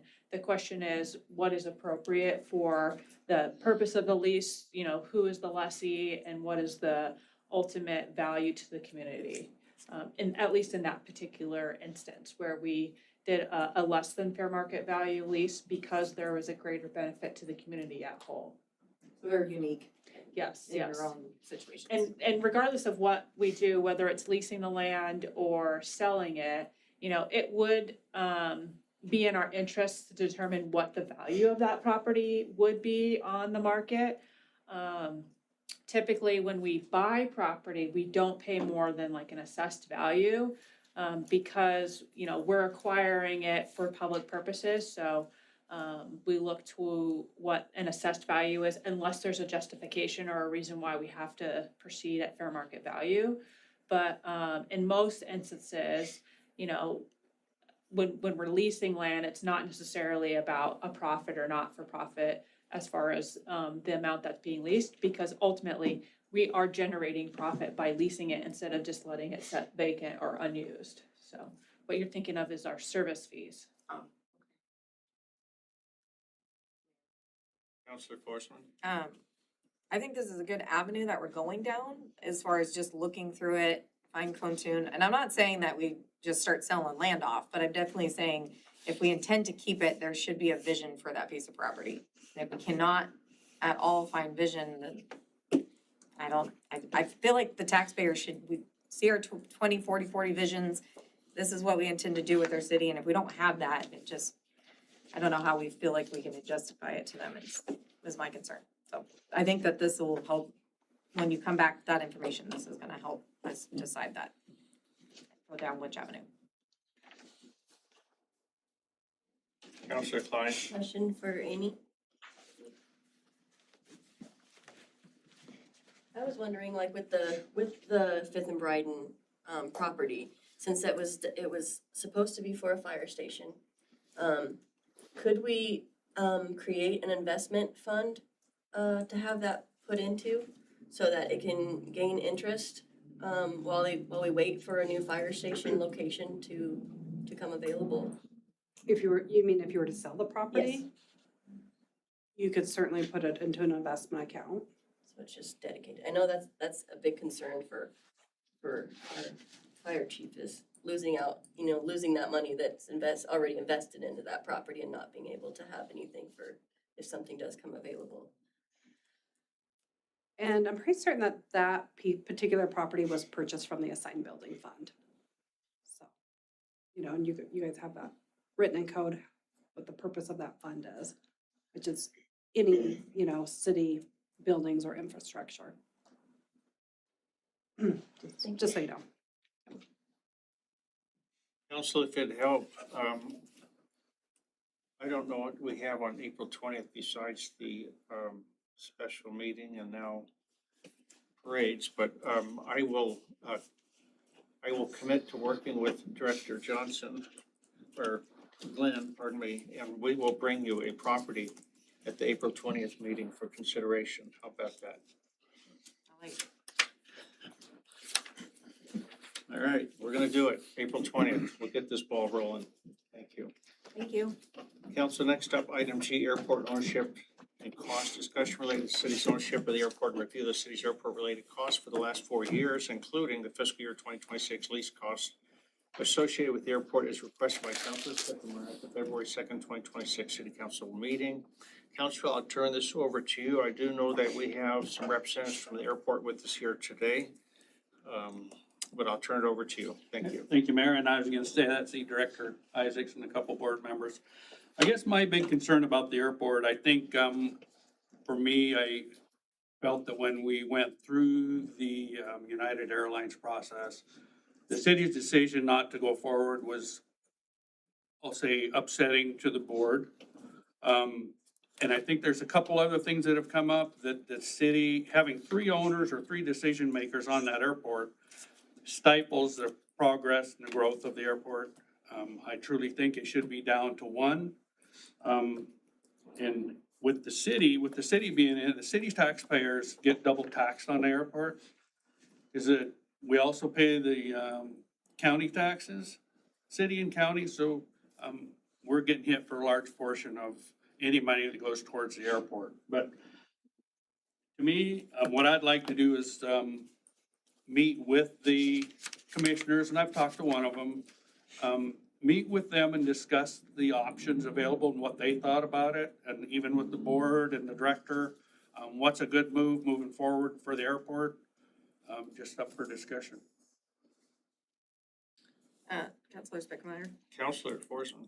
Or is the thought is maybe, because you say 1 ownership, obviously, is the thought that maybe the county or just the city, either one decides to take full ownership or consume full ownership? Is that kind of what the discussion is centering around? Well, I had originally thought just the county, because they had expressed an interest in that 1 ownership, but one of the commissioners had mentioned, well, maybe looking at the port taking it, or even the district. To help consolidate the ownership and give better direction on where they're gonna move with the airport. Councilor Forsman. I'd like to know about a district. I don't know how that, I haven't looked into any of that, but I think it would be interesting if that would be feasible and if that would make more financial sense for every party involved. I'm not sure. But I definitely think exploring the avenues isn't a bad idea. making sure you have those that are affected, obviously, part of the conversation. I don't know if that looks like a little small committee that's going through and thinking about how they could do it, or if that's just going to the airport meetings.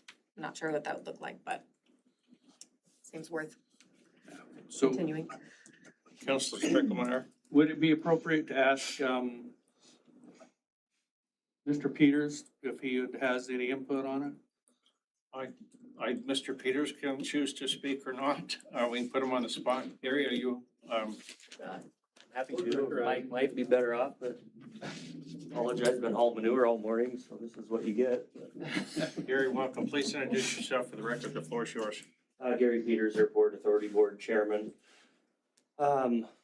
Quickly off the cuff, I mean, it's probably ultimately up to you as one of the sponsors. I know I've heard ideas or, floated ideas would have, back, of course, go back into a bit of the days when maybe the sponsors weren't getting along quite as well as we'd all hoped. I think probably one of them would have gladly taken it off one of the other's hands, but I don't think we're quite in that scenario anymore.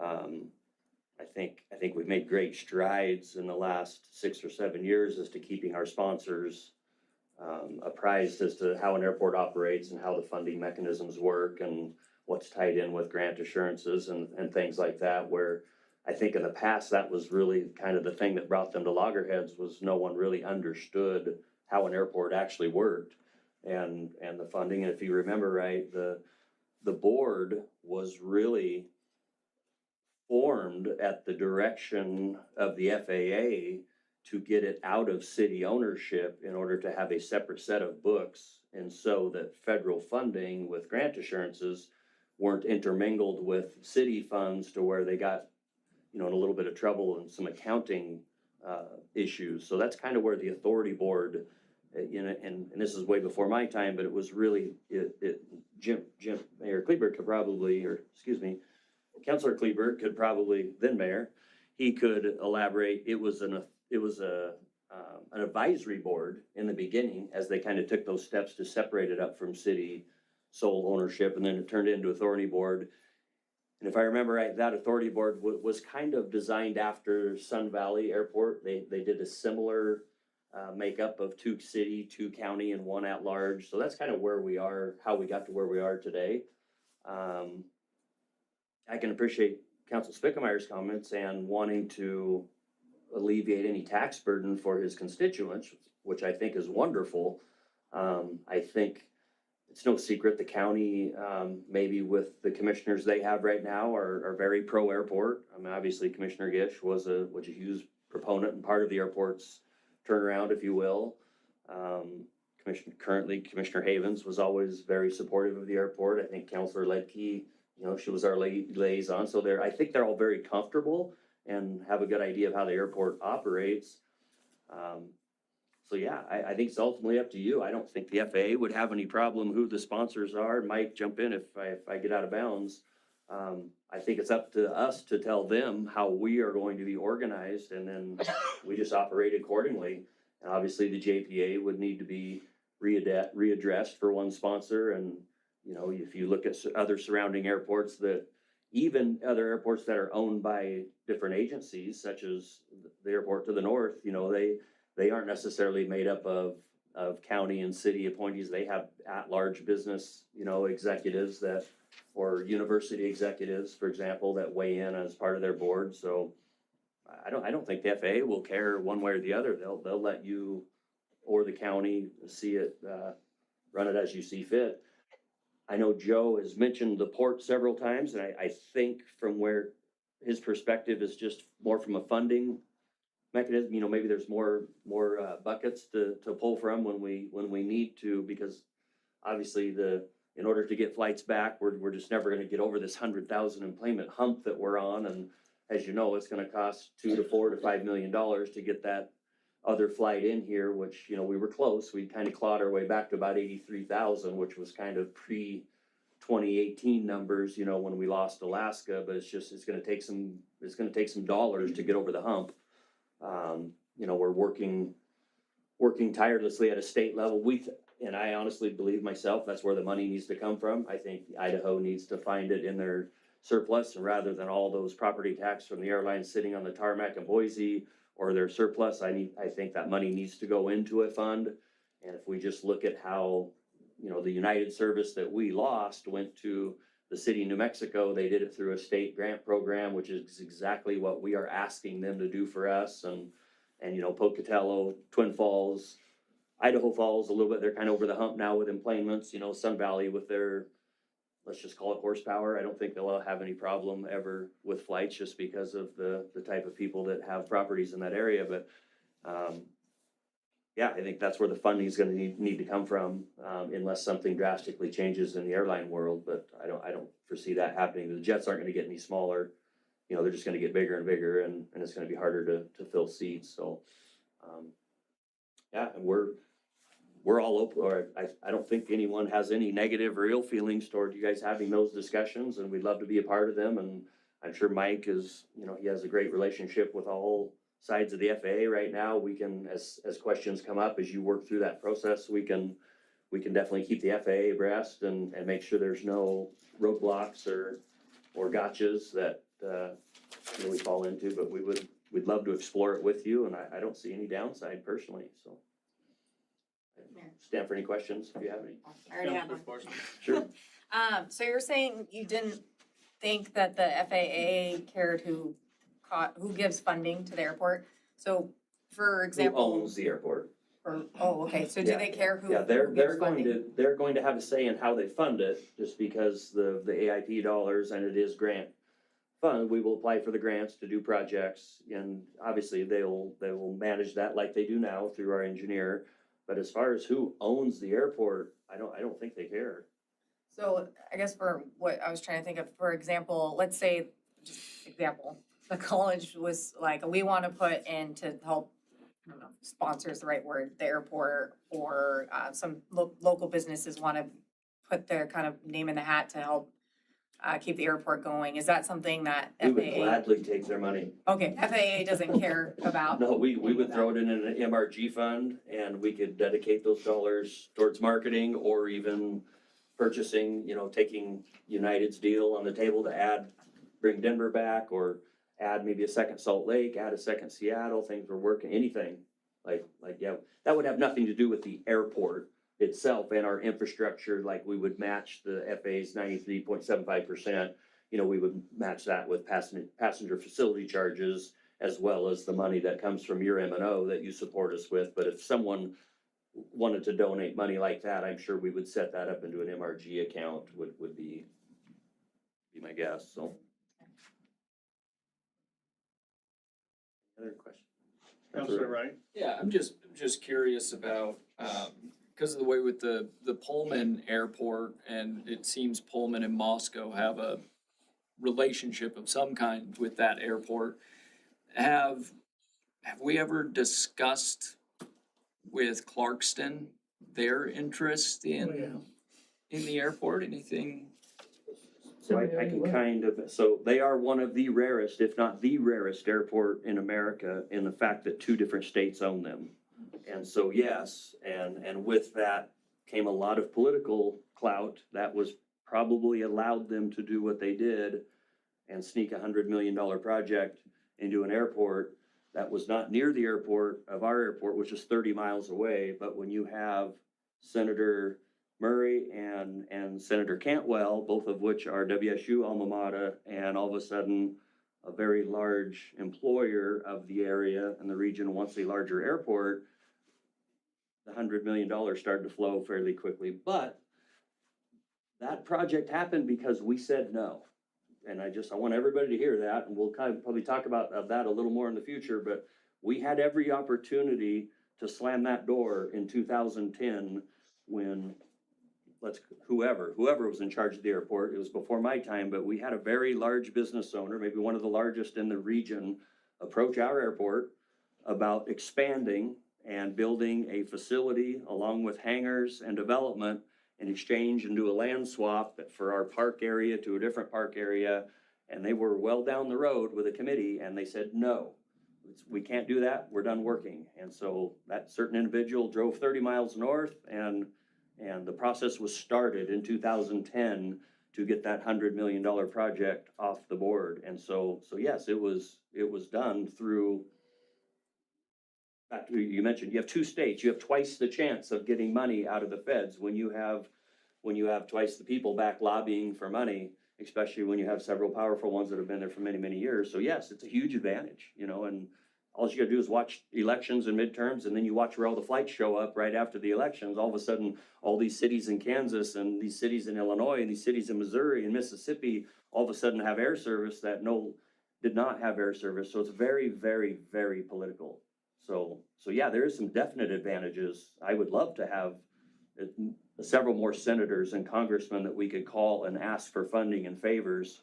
But with Asotin County, obviously, I don't know that they're swimming in money, to be honest with you. So I don't know if it would be something along the lines of, we will sell you half the airport for $1 and away we go, or that probably would have to be about what the proposal would be for them to be interested, would be my guess. But that's my 2 cents on the politics in the airport. Councilor Forsman? So am I to understand then, I've tried to do as much research as I can on this, but airports obviously all airports are pretty much underfunded as far as Not necessarily. No, and Jeff, our council Jeff Galloway is here from Spokane. I don't believe Spokane I think they operate in the black. Yeah, I mean, when you get to be about 100,000 employments, I mean, that's kind of the number, and if you looked at our budgets and asked them if we could have got to 100,000 employments or close, we could have been close to quit asking for money. That's about the magic number, because that's when it kind of starts to snowball. That's when the PFCs, start to get high enough that you can match all the AIP projects, the airport improvement projects, so the rebuilding of the taxiways, runways, the terminal rebuild projects come around. But then you start to make, like, if you just look at parking alone, even our little parking lot, which I think that's Spokane's #1 revenue generator, is parking. And if you looked at our little parking lot that we didn't charge parking forever and ever and ever, and of course, we instituted parking probably at a time when the airport was a 4-letter word, and we got a lot of crap for it. But if you look at we generate a couple $100,000, almost $300,000 a year in parking. And then you parlay that into the 93.75%, we've basically been able to overhaul the entire airport in the last 6 years. Like, we're down to our last AIP project this year on Taxiway Delta, and literally the entire airport, both runways, all taxiways, taxi lanes are completely rebuilt, new asphalt, new LED lights, and done, where we were turning those projects away prior to that just because they weren't really willing to put in the work and they didn't have the extra dollars.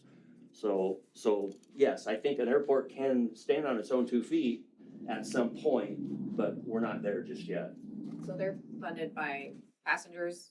Parking, passengers, commercial real estate. I mean, if we were to lease out Hathaway Park and put a hotel, if we were to, just keep leasing property, like for example, the 2 new Schweitzer hangars on the south side that are, 85% complete. They approached us in August wanting to build, roughly 40,000 square foot of hangars. And I believe in less than 24 days, they had permits and were breaking ground.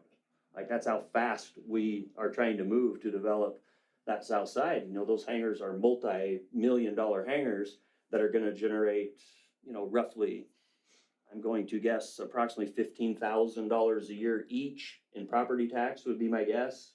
And we have room for 40 more. So that's how you start to make, and unfortunately, we don't get a lot of that money. We get the ground lease, which is peanuts compared to the property tax, but it all adds up. Next thing, we probably get, $5,000 a year off the Schweitzer hangars approximately, each off, which can directly to the airport, but then the city and the county are collecting a lot of property tax off those expensive buildings. So just got to keep saying yes and figure out how to do it. The next thing you know, you're in the black.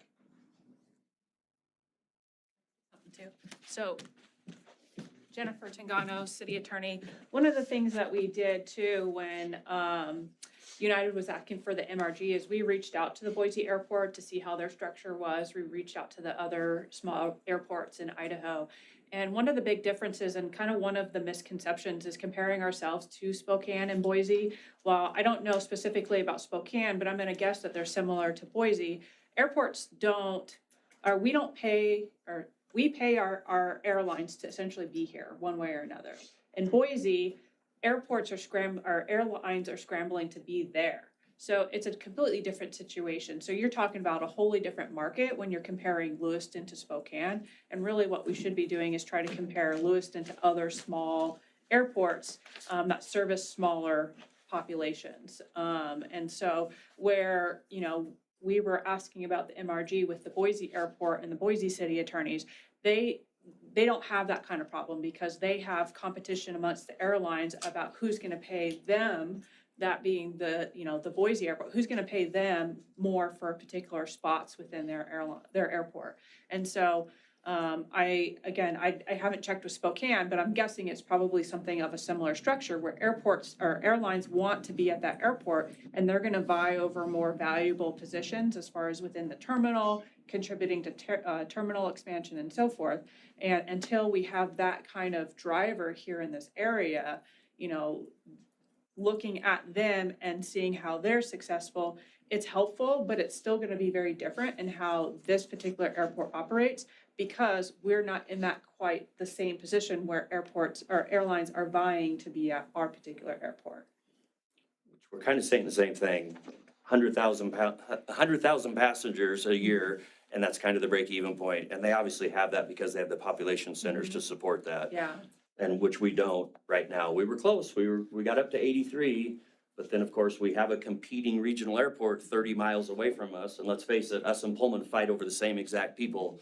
So whoever's gonna win that fight is probably gonna get over the hump that could be solvent at some point. But you're exactly right. Those large communities don't have that problem. And one of the biggest issues too is that Washington State, the way that its state constitution is structured is a lot different than Idaho, where they do permit their public funding to be used for private purposes as long as there's ultimately a public benefit. In Idaho, we don't have that same ability. So, even at the top level, the way that Idaho can fund different things is entirely different. And so we're prohibited in the way that we spend some of our money in the ways that Washington is not. And so even on there, we're not even on the same playing field. If you're gonna compare, even just Pullman to Lewiston, Pullman has a lot less restrictions on how it spends its public funds, where Idaho is a lot more restrictive. Thank you, Jennifer. Thanks, Jeffrey. Gary, can we ask Mike to come up to Yes, sir. the podium? Thank you, Gary. And Director Isaacs, to finish the second half of this question here, thank you, Gary. Part of it is to talk about the city's airport-related costs for the last 4 years, including fiscal year 26 lease costs. Could you just give the council kind of an update on any revenues that you receive from the city or things we're paying for or lease costs maybe? Yeah, Mike Isaacs, Airport Director. We're still working with a couple key leases for the airport with the city, the airport park. We're trying to get that one ironed out. I believe Justin's, we're trying to parcel out a portion of that and give it back to the airport. So we're still working on that. We haven't been paid, I believe, since last year on that for reimbursement. The golf course, I think, is solid. I think we're at, that lease is done. We've been working on that for a couple of years and got that knocked out. It's, I think it was about $85,000 or $80,000 a year for that one. The fire station is flat. I think that's been in place for 5 years now or 6 years. And that's pretty set. I think that's about $6,000 or $7,000 a year for that as well. Is that what you were asking? Yep. Yeah, and did we, I don't think we gave you M&O this last year. Yeah, M&O, I did need 354,000 this year. In the last 6 years I've been here, there was 3 years where we used, at least 3 years, that we covered our M&O and capital with grant funds. So we didn't request anything for those 3 years. This last year, we needed 353 or 6,000 per sponsor. And that was split between. All COVID-related funds, so. Yeah, those were COVID-related funds that we used to cover our shortages for those years. Councilor Speckelmeyer, do you have questions? I didn't have any questions. You covered it. Council, questions for Director Isaacs? Yes, Council. it sounded like we haven't paid our lease on the Hathaway Park. Are we? Hathaway Park is a done deal. That was, Oh. the Hathaway Park and Airport Park were combined at one point. Then the city went away with, they gave back Hathaway Park to the airport. That was 2017, something like that. That lease was a little bit messy where the numbers accidentally transposed. The city said, we're gonna give you Hathaway Park back, but we're only gonna charge you Hathaway Park's fee for Airport Park. So we ended up with a transposed number that was 1/3, 2/3. So at that time, Dan Marsh, we had an agreement, just a verbal, actually written agreement that he would just pay for it. So we're cleaning up that language, getting that all messed up. We're cleaned up and we're gonna just start fresh with this new lease. So to clarify, the city has paid the current lease term. It's just, what Mr. Isaacs is talking about was the numbers were informally changed. So that didn't go before the governing boards. It was an agreement between the bookkeeper and Dan Marsh that they would pay a higher rate. And the city has asked for us to do the original contracted rate. And in the meantime, we've been working with the airport to get a new contracted rate because they wanted to increase it above or to match what fair market value was. And we've been negotiating over about a year and a half or so about, you know, what that would look like. And then actually we've changed it. So we're reducing the footprint of what the city would be leasing. And so we're working on the details of figuring out the exact square footage for that. And then going off of the, a fair market rate for that one. The one where we're breaking it into like 3 pieces. Yes, the 2/3 remainder of what the city would lease, that's what we're getting. We proposed a rate that was an approximate area and the airport requests an exact area, so we're working on that right now. Okay, thank you. We're getting close, so. Yeah.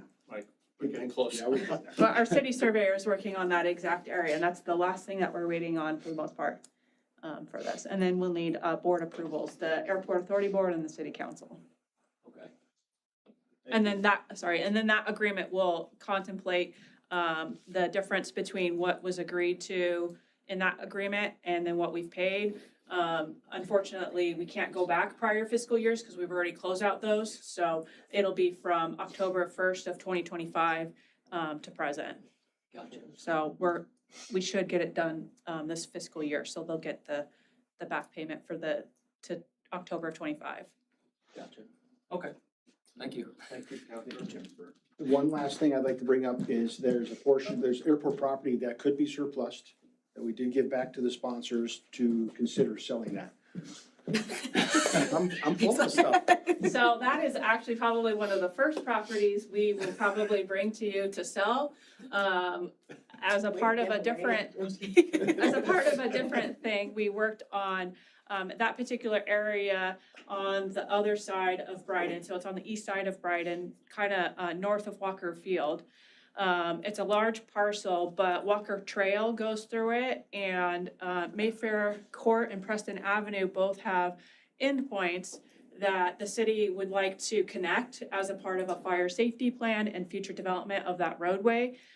We have the road mapped, and we were kind of considering swapping it for a different parcel of land, but that's not gonna happen anymore. And so we're at a process where we need to get permission or a dedication from Nez Perce County to dedicate an area for a roadway. That particular roadway would then create a remnant parcel, and that remnant parcel can be sold as a part of any surplus that the city and the county would like to do. And so we already have the legal description and the mapping done. We just got to get the dedication process done with Nez Perce County and the city. And then once we do that, then we'll have a legal lot created that we can sell, and we'll maintain the fire safety access for Mayfair Court and Preston Avenue, and also maintain the Walker Trail, that connection between where Walker Field is, and there's a roadway down there that ends, and then we could eventually connect the two. That's where we're at on that Yep. process. Airport doesn't need it. Thank you, Councilor. Councilor City, yes, Councilor Wright. Yeah, just one other thing, storage facilities on the airport is another area of revenue, which we've talked about Absolutely. before, but that's another Yeah, thing that. yeah, we developed our own storage lot on the back side there by the admin building. It's about 30% full right now, so it's, got 66 spots. We started with a hopeful closer to 100. But when you line up, trying to back up a 20-foot camper or 30-foot camper, you wanna have a little bit more space around them. So we spaced out the spaces a little bit more. So we got 66 lots, and there's room to expand it. We can continue on. In fact, all the asphalt millings were free. They were from the construction project, and they were dumped there for no charge. And so it was great fill material, and we can expand. Like I said, we could easily get another 100 spaces in there, so that'll generate good revenue. Great. So it brings up another one. So the old, roller coaster storage units, I had heard, and I had asked you the question about it, that I had heard that they were, going to be removed, correct? Yes, that's what I got a call last week from the owner, and they were indicating that they are planning on tearing down those, the older dilapidated buildings. So that's all I know. It would be sometime this summer. I noticed that they have two leases. They have a lease for the big lot and a lease for the offices. And one of them, I think the offices is expiring this year, so they have another year on the bigger storage lot. But that's my understanding. So That's that really- property we could, or you, whoever could level out and actually make it, useful? Well, if Dustin was here, he'd probably say absolutely not. It's landfill material, so it's gonna continue to haunt us. Council President Kleber, thank you. Yeah, I was just gonna add to Notice that. them here. We got the letter from Airport Rent-A-Space. We did. We got until July 31st or 30th or whatever to Yeah, well. get my stuff out. And start throwing it in the road. So. All right, can you that is still correct. reach the door? You're gonna have to cut the door out before I can get in there. Well, Director Isaacs, thank you for Thank you. being with us here today, and Chairman Peters, we appreciate Yeah, your time thanks. and your interest. And Gary, can I ask you who's sitting beside you, because I'd like to know who's in the room. So this is our new lead counsel, Jeff Galloway. I'll let Jeff introduce himself. Hi, Jeff Galloway. Would you mind, because I'm sure we're gonna have conversations. in the Not at all, future, but- Mayor. Yeah, thank you very much. Good afternoon, Jeff Galloway. I'm just new counsel for the airport, just getting up to speed on some things. But I have nothing additional to add. I echo all the comments that have been made here this morning, or this afternoon.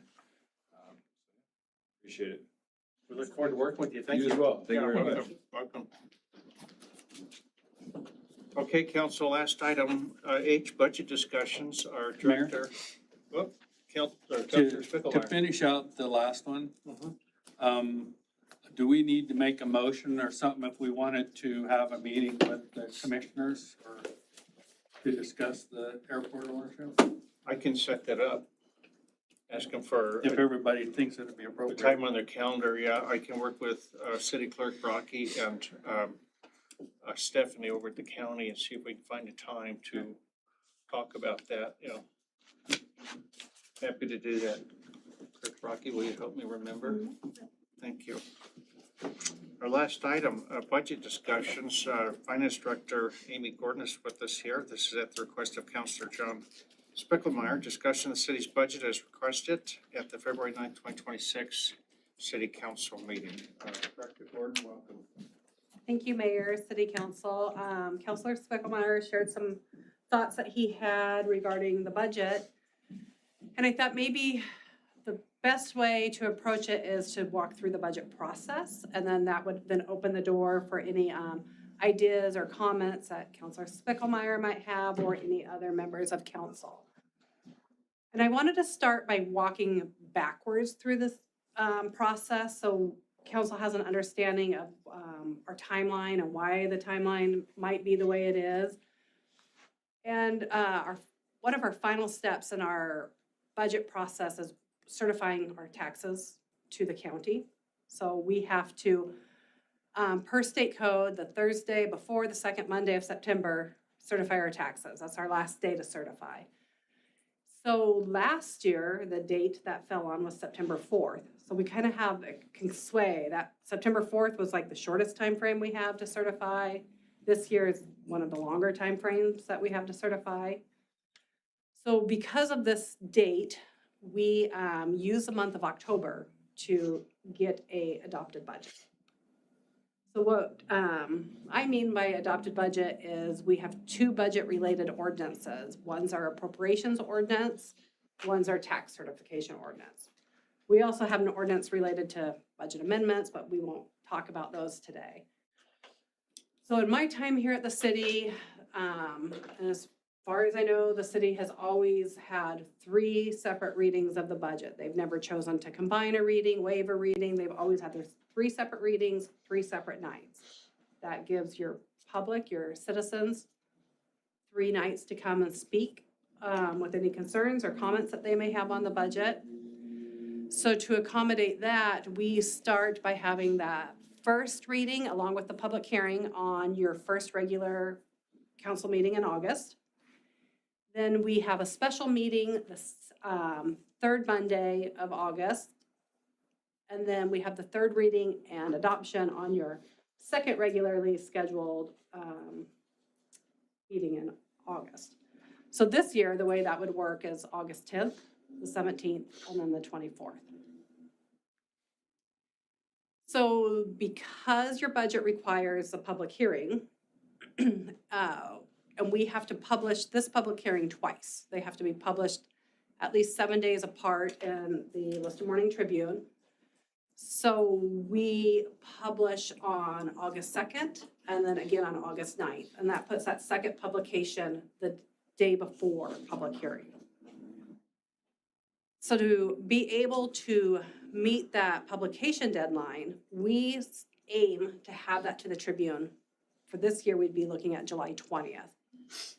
The Tribune, that's not a hard deadline, and they are very accommodating, but because our public hearing notice is so large, we try to give them as much time. So we try to give them at least 10 business days to find the space for that public hearing notice. And when we talk about public hearing, what I want council to know is what goes into that public hearing is the mayor's proposed budget. Because what he's doing is bringing a proposed budget to council to consider for adoption. And once we put that public hearing in the paper, we've publicized it, we've made notice of our hearing, we cannot change those budget numbers. So they go to public hearing at the numbers as published in the paper. And at that point, council can reduce that budget, but you cannot increase the budget. So we try very hard, myself, the mayor, staff, to make really clear what we plan to go into that proposed budget with. If you recall, the mayor's first 2 years, he put forward a proposed budget that had a 0% property tax increase in it. So we wanted to make it really clear to council, this is a plan. If you have any concerns, let us know before we go to publication. Last year, it was the opposite. We went in with the full tax increase in there. And we wanted council to be aware of that. That's a little bit easier one because you always have that ability to trim that one back. But if we were going forward with 0% and kind of limiting what you can do with the budget, we want to make certain that everyone's really comfortable with that. So we'll have those discussions during that final work session on the budget. One of the things I wanted to mention too is in order to make certain we have our public hearing notice prepared, it's approved, we've got all of our numbers correct. Ideally, we'd start working on that July 13th, mid-month, so we could send it off to the Lewiston Morning Tribune around the 20th. Once we have the public hearing notice drafted and sent, that's when we start then putting our budget documents together so we can try to get these out shortly after public hearing notice publishes. We try to release these about the same time as that publication. This one, if council recalls, it's more of a story of the budget. And this goes in the Tribune that same day as that first public hearing notification. And then we develop out the more detailed budget document. Was really initially designed for council, but we do try to make the information and the content of it appropriate for the public. So we have several tables in here where we provide all the revenues by fund and by sources, and the same with expenditures, all the expenditures by fund and category. And then we take that and we compare it to the prior year budget, so you can see where the increases are in those revenue sources, decreases, same with increases and decreases on the expenditure side. And then we go further and we break it down by department. This is what the proposed budget is for this department, and this is what it compared to last year, and whether it was an increase or a decrease. And then we'll break that down by category, by divisions. So we try to give that, we're trying to provide council a roadmap to where those increases in the budgets are to help you see what's kind of driving the budget that year. One of the comments I want to make is, so pretty much about mid-July, we have to have that budget locked, and then it stays locked until we get to public hearing. So the mayor, once he sets his proposed budget, we publish it, it comes to council for consideration. So during that time frame, it remains locked because it goes to public hearing, and at that point, council can discuss it, and you can make amendments to those budget ordinances that we bring forward. And as I mentioned, we try to put this document out about that time. We provide it directly to council. It's also, though, available to the public. It's on our website. Going into setting the mayor's proposed budget, we do have work sessions with council where we discuss a variety of topics. A couple of years ago, we changed it from a department focus to a category focus.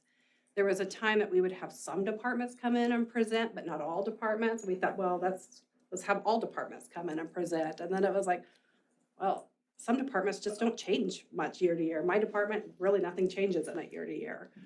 So a couple of years ago, we went to a category focused work session. So where we talked about the things that really drive the increases in the budget. So personnel costs, that's the primary one. Internal service rates, those are impacted by personnel costs, so then those will change.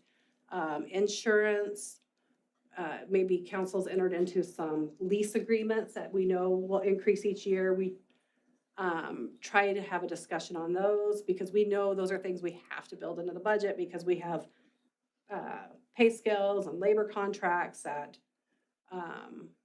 we have obligations for.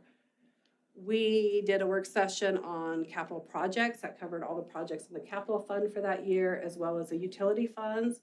They each have their own funding mechanism for capital projects, and capital projects, they can go up some years, they can drop some years. Some years you're saving up for a bigger project, and then all of a sudden that bigger project hits a budget and it looks like the budget's going way up. And so we like to walk council through all of the capital project plans for the year so they can understand those sways in the budget that are driven by capital projects. Those will then impact utility rates. And so part of that work session, we'll discuss utility rates. And then last year, we just had those 3 work sessions, and then the last one was funding the budget. And we really spent a lot of that work session talking about property taxes, because that's really what a lot of people want to know is how it's going to impact property taxes. And part of that picture is, are we going to use some reserves to help balance the budget? Are we going to have to increase property taxes? What other sources of revenues do we have? Do we have other revenues we can tap into before property taxes? So that's kind of just a recap of what we did last year. That doesn't mean that we have to do it again this year. If council has different ideas, different areas that they would want us to focus on, we can do that because we have not set this calendar for this year yet. One of the things we didn't bring into work session last year was budget request. And part of the reason for that is it's really hard to cover all the requests in a budget work session. I mean, that'd be a 3-4 hour work session if we had every director get up here and go through each and every one of their budget requests. What we did last year is we handed them out to council during the June work session so that you would have time to review them prior to the mayor setting his proposed budget. provide him some comment and feedback on how you felt about various requests, so that could help he and I decide what we wanted to include in the proposed budget. And then after the mayor had his proposed budget set, we then emailed out those requests again, showing what had been funded versus not funded, what had been included in the proposed budget versus what hadn't been.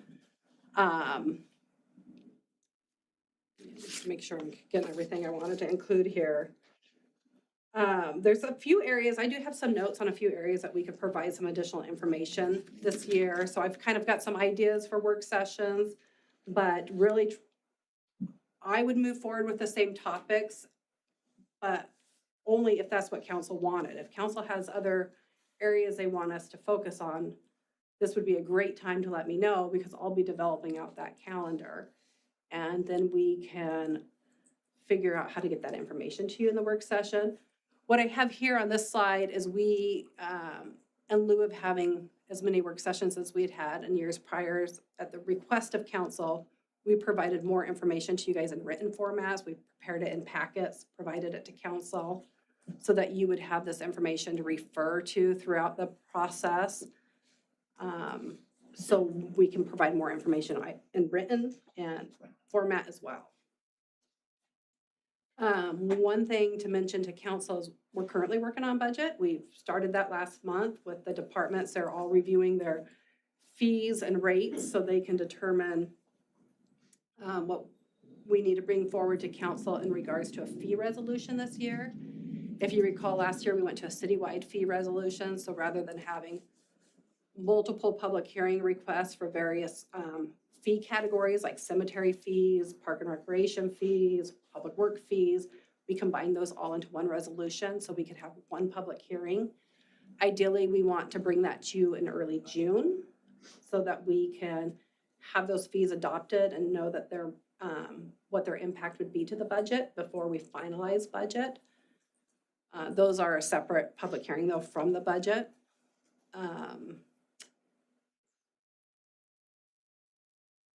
think that about covers everything I had for today. I don't know if that hit the nail on the head on what you wanted, but I thought it would at least open the door for you guys to discuss ideas you have. I guess it does. And what brought up my interest in it is that every year, I think this will be my fourth one, but every year the mayor tells us that this budget's the council's budget. And I always feel at the end, we don't have much input. We're just gonna approve the mayor's budget and cut it back where necessary. And I just don't know, and we do all of our presentations, they're great, but it doesn't seem like we ever discuss or eliminate things at that point. We only have the chance to eliminate or reduce the spending until the readings. And I might be wrong, and we might be doing it wrong. I don't know. I'm just wondering how we get more involvement, the council could get more involvement in the budget. Yeah, well, one of the things I wanted to make certain to mention to council is the last couple of years when we've built up the agendas for the budget work session, we put up a specific agenda item on there for budget discussions for council.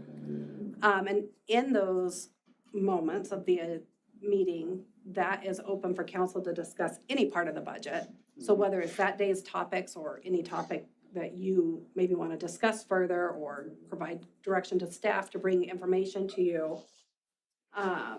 So really, we're using these work sessions to provide the information, but not to steer budgetary decisions. That's the process that we follow, is the mayor presents a budget for adoption, but council certainly has the ability to amend the budget. So that's really how it works. We provide a proposed budget from the mayor's office for council to consider or amend. But one thought I had today when I was working on the presentation is, we worked at getting this document together, and it's usually done 2 or 3 weeks before the public hearing. Like, we could always set up a budget work session right before the public hearing where you could ask questions about the document, the numbers here to help kind of lead your decisions on amending the budget or answering questions that you have about the mayor's proposed budget, maybe to get more substance behind the numbers.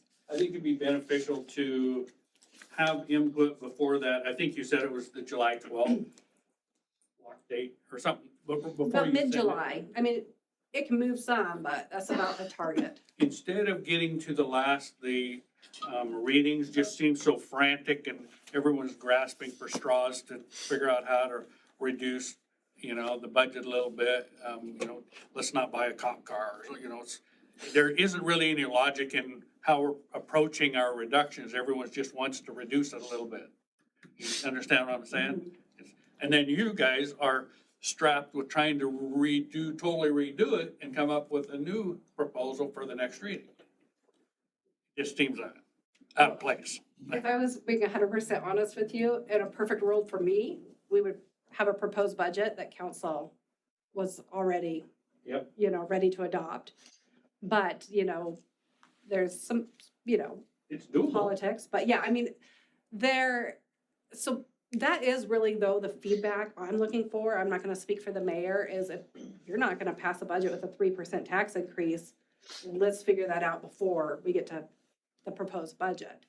And so that's kind of why we've got that on the agenda, so you can kind of speak up with your feelings on that, as well as like any other items. A lot of the stuff though, that we talk about, like when we talk about personnel costs, some of those are already decided through labor contracts, or we're talking about, fleet rates. I mean, those are really driven by the size of the fleet. So it's, when you get to those are areas that we could look at year round on.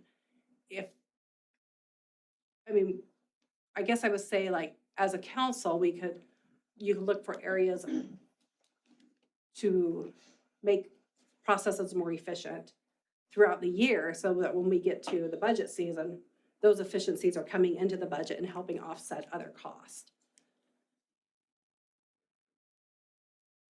I guess finally, my last one before I'll give up is that, you listen to everybody's, through the election process, and there isn't anybody on this table that hasn't said they're gonna work on helping with property taxes. So, right up front, I guess that's our number one job, is to do it and do it early, instead of waiting till that last day.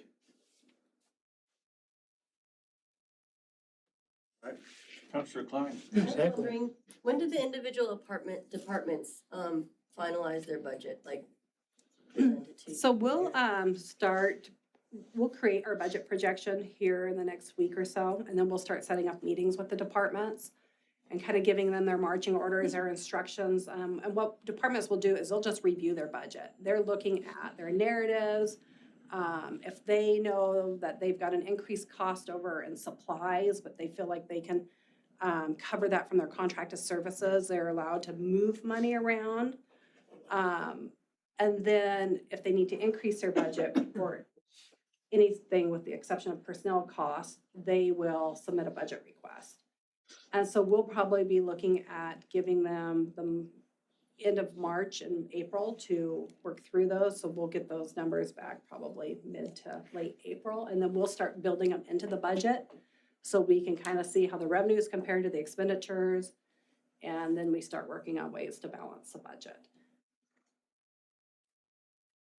Follow-up. So would it be possible to, like, when they get them done, to maybe look at what they need increase for each department?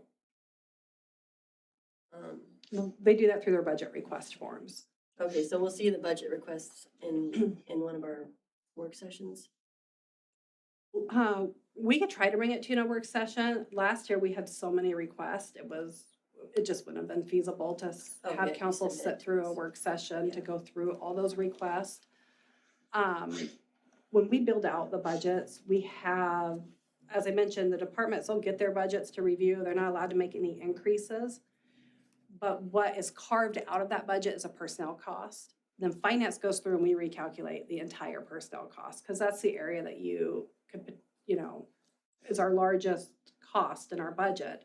So we reconstruct that to make certain we're capturing all the turnover. So somebody retired at a step 10 and they were replaced by somebody at a step 3, We want to factor all that into that budget. And then we'll load that into the budget. And from there, we have to figure out how to cover those increased costs. So like with the general fund, we have multiple departments and we have some revenues that aren't defined to specific departments. So property taxes, state shared revenues. But we're looking at those kind of as a whole and not a department by department level. So we don't like allocate a certain amount of property taxes to each department. We're looking at the fund as a whole when we balance it. But you can, I mean, we can certainly, we get it to this point, so we can say, yeah, this department's payroll costs went up this much. This department's, you know, payroll costs went down this much. And then here's all the revenue sources we're gonna use to fund that. Mayor? Funds budget. Counselor Forsman? I'm wondering if, like, obviously, you mentioned there was certain budgets that we can't really move, right? Because we already agreed to those dollars throughout the year, as you say, contracts, or we already agreed to buy a dump truck in physical year this or whatever. So we already know where that money's going and have allocated it through the year. But when it comes to actually our budget at the end that we can move around, so the department's request, I'm wondering if it would make sense if we got that list of requests before, like we did get last year, but I didn't feel like we got it very early, and I don't know if that's just me not remembering correctly, but having that as far as advance as we can, and then the council can look through and maybe, I don't know, go through Tanya and say, these are the things we want to focus on and bring to a work session and talk about. Maybe that would narrow down the list of things, and then anything that really wasn't the council's interest could just, we don't want to fund those kind of We thing. can certainly do that. Last year, I think you guys had a budget work session, the second Monday of June. I think it was like June 8th or 9th, and that's when we provided you the budget request. But we also, one of the things we did last year is we had our funding the budget was in fourth Monday of June. But we had reserved a couple of days later in that week if council had wanted to have another work session, and we can do that again too. Like, you know, here's where we're planning on having our funding the budget work session, but if you want us to come back and clarify anything or cover any additional topics or discuss certain budget requests, here's some optional dates for you, so we can certainly do that as well.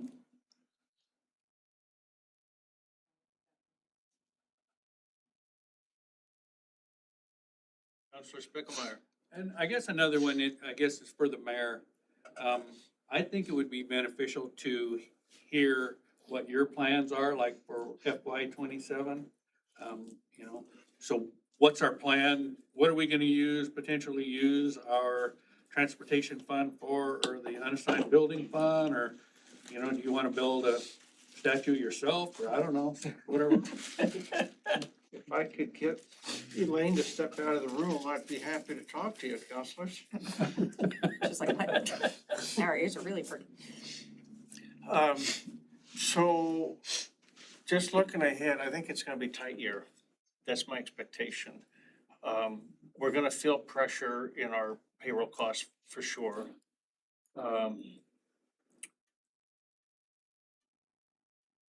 I think that's gonna be a big driver in the budget this year, a lot of decisions, and I don't wanna say that we're gonna have to look at cuts, but we may have to, you know, look at cuts to get things to balance out. It depends on what some of the department needs are moving forward. We'll all have the same opportunity to look at those at approximately the same time. You know, we'll get an early feel for what the needs are gonna be, what the demands are, and then we have to find a way to pay for them. And so I think that discussion will happen early, you know. Are we looking at another increase to the budget, the property tax budget? Possibly. We have a lot of capital needs that we still have to fund. We haven't been successful in getting our bond to pass for streets, you know, and infrastructure, and those needs are not going away. And I think we were pretty clear with the public that we told them that there's really one of two ways to pay for this. We can bond for it, you know, with the, we couldn't promise, but it was our intention to pay for that, repay that, service that debt within our current budget, not raise taxes to do that. So those, as long as that need is sitting out there, we're gonna have to look at ways to increase our base to pay for these services. So I'll be taking a look at that for sure. So that I can say. So With our reserves, was this year a poor year for reserve interest earnings? Well, I'm not certain what your question is. Are you referring back to our financial Investment. presentation last? Investments. Yeah, well, we came out better than budget on interest earnings. We, our 25 budget, we built to utilize reserves, which we often do. We used less reserves than what we had budgeted, so we came out ahead on our budget. So, like, I don't know if you're referring to our presentation we had from the auditors where they said, you know, we dipped into our assigned building fund sorry, not our assigned building fund, our unassigned fund balance by 700 and some thousand. That's actually really good news because I believe your original budget had like 1.3 million in there to use in reserves. So we came out better than we had planned. So we had several departments that spent less than what they had in their budget. We had some revenues that were more than what we had budgeted, such as interest revenue. But when the mayor says this budget's gonna be challenging, it is gonna be challenging. We've been leaning really hard on interest revenues the last couple of years and those rates are coming down. We should probably look at adjusting the budget accordingly on those. We have not benefited off how the state reallocated state shared revenues a few years ago. It's not getting any better for us. In fact, it's getting worse. So we may need to look at lowering those revenues. So when you have to lower those revenues, you have to subplan them with some other revenue. And unfortunately, that's often property taxes. So we have to either look at where we can find efficiencies in the budget so that we don't have to look at property tax dollars, or we need to find some other revenue sources. So it will be a challenging year this year. Councilor Forsman? I will just note, the last several budgets, times, I have met with the mayor or asked to meet with him so that I could sit down and say my P's and Q's and what I think should be funded or done it. And we've met and he's taken notes and taken that back so that I feel like I'm prepared when it comes to budget, which any of us counselors can do that. It's really helpful to kind of sit down and go through it. Having the request ahead of time was great because I could sit down with him. I highlighted what I wanted to talk about and go through it. So, but maybe we can obviously work that through in a budget session with all the council in some format. But yeah, but that is available for all council members. And my office is always available too. Anytime that you want to come in and try to understand numbers or have questions about certain numbers or programs or any of our revenue sources, you're always welcome to set up an appointment and come in and speak with me, and I do my best to help you out there.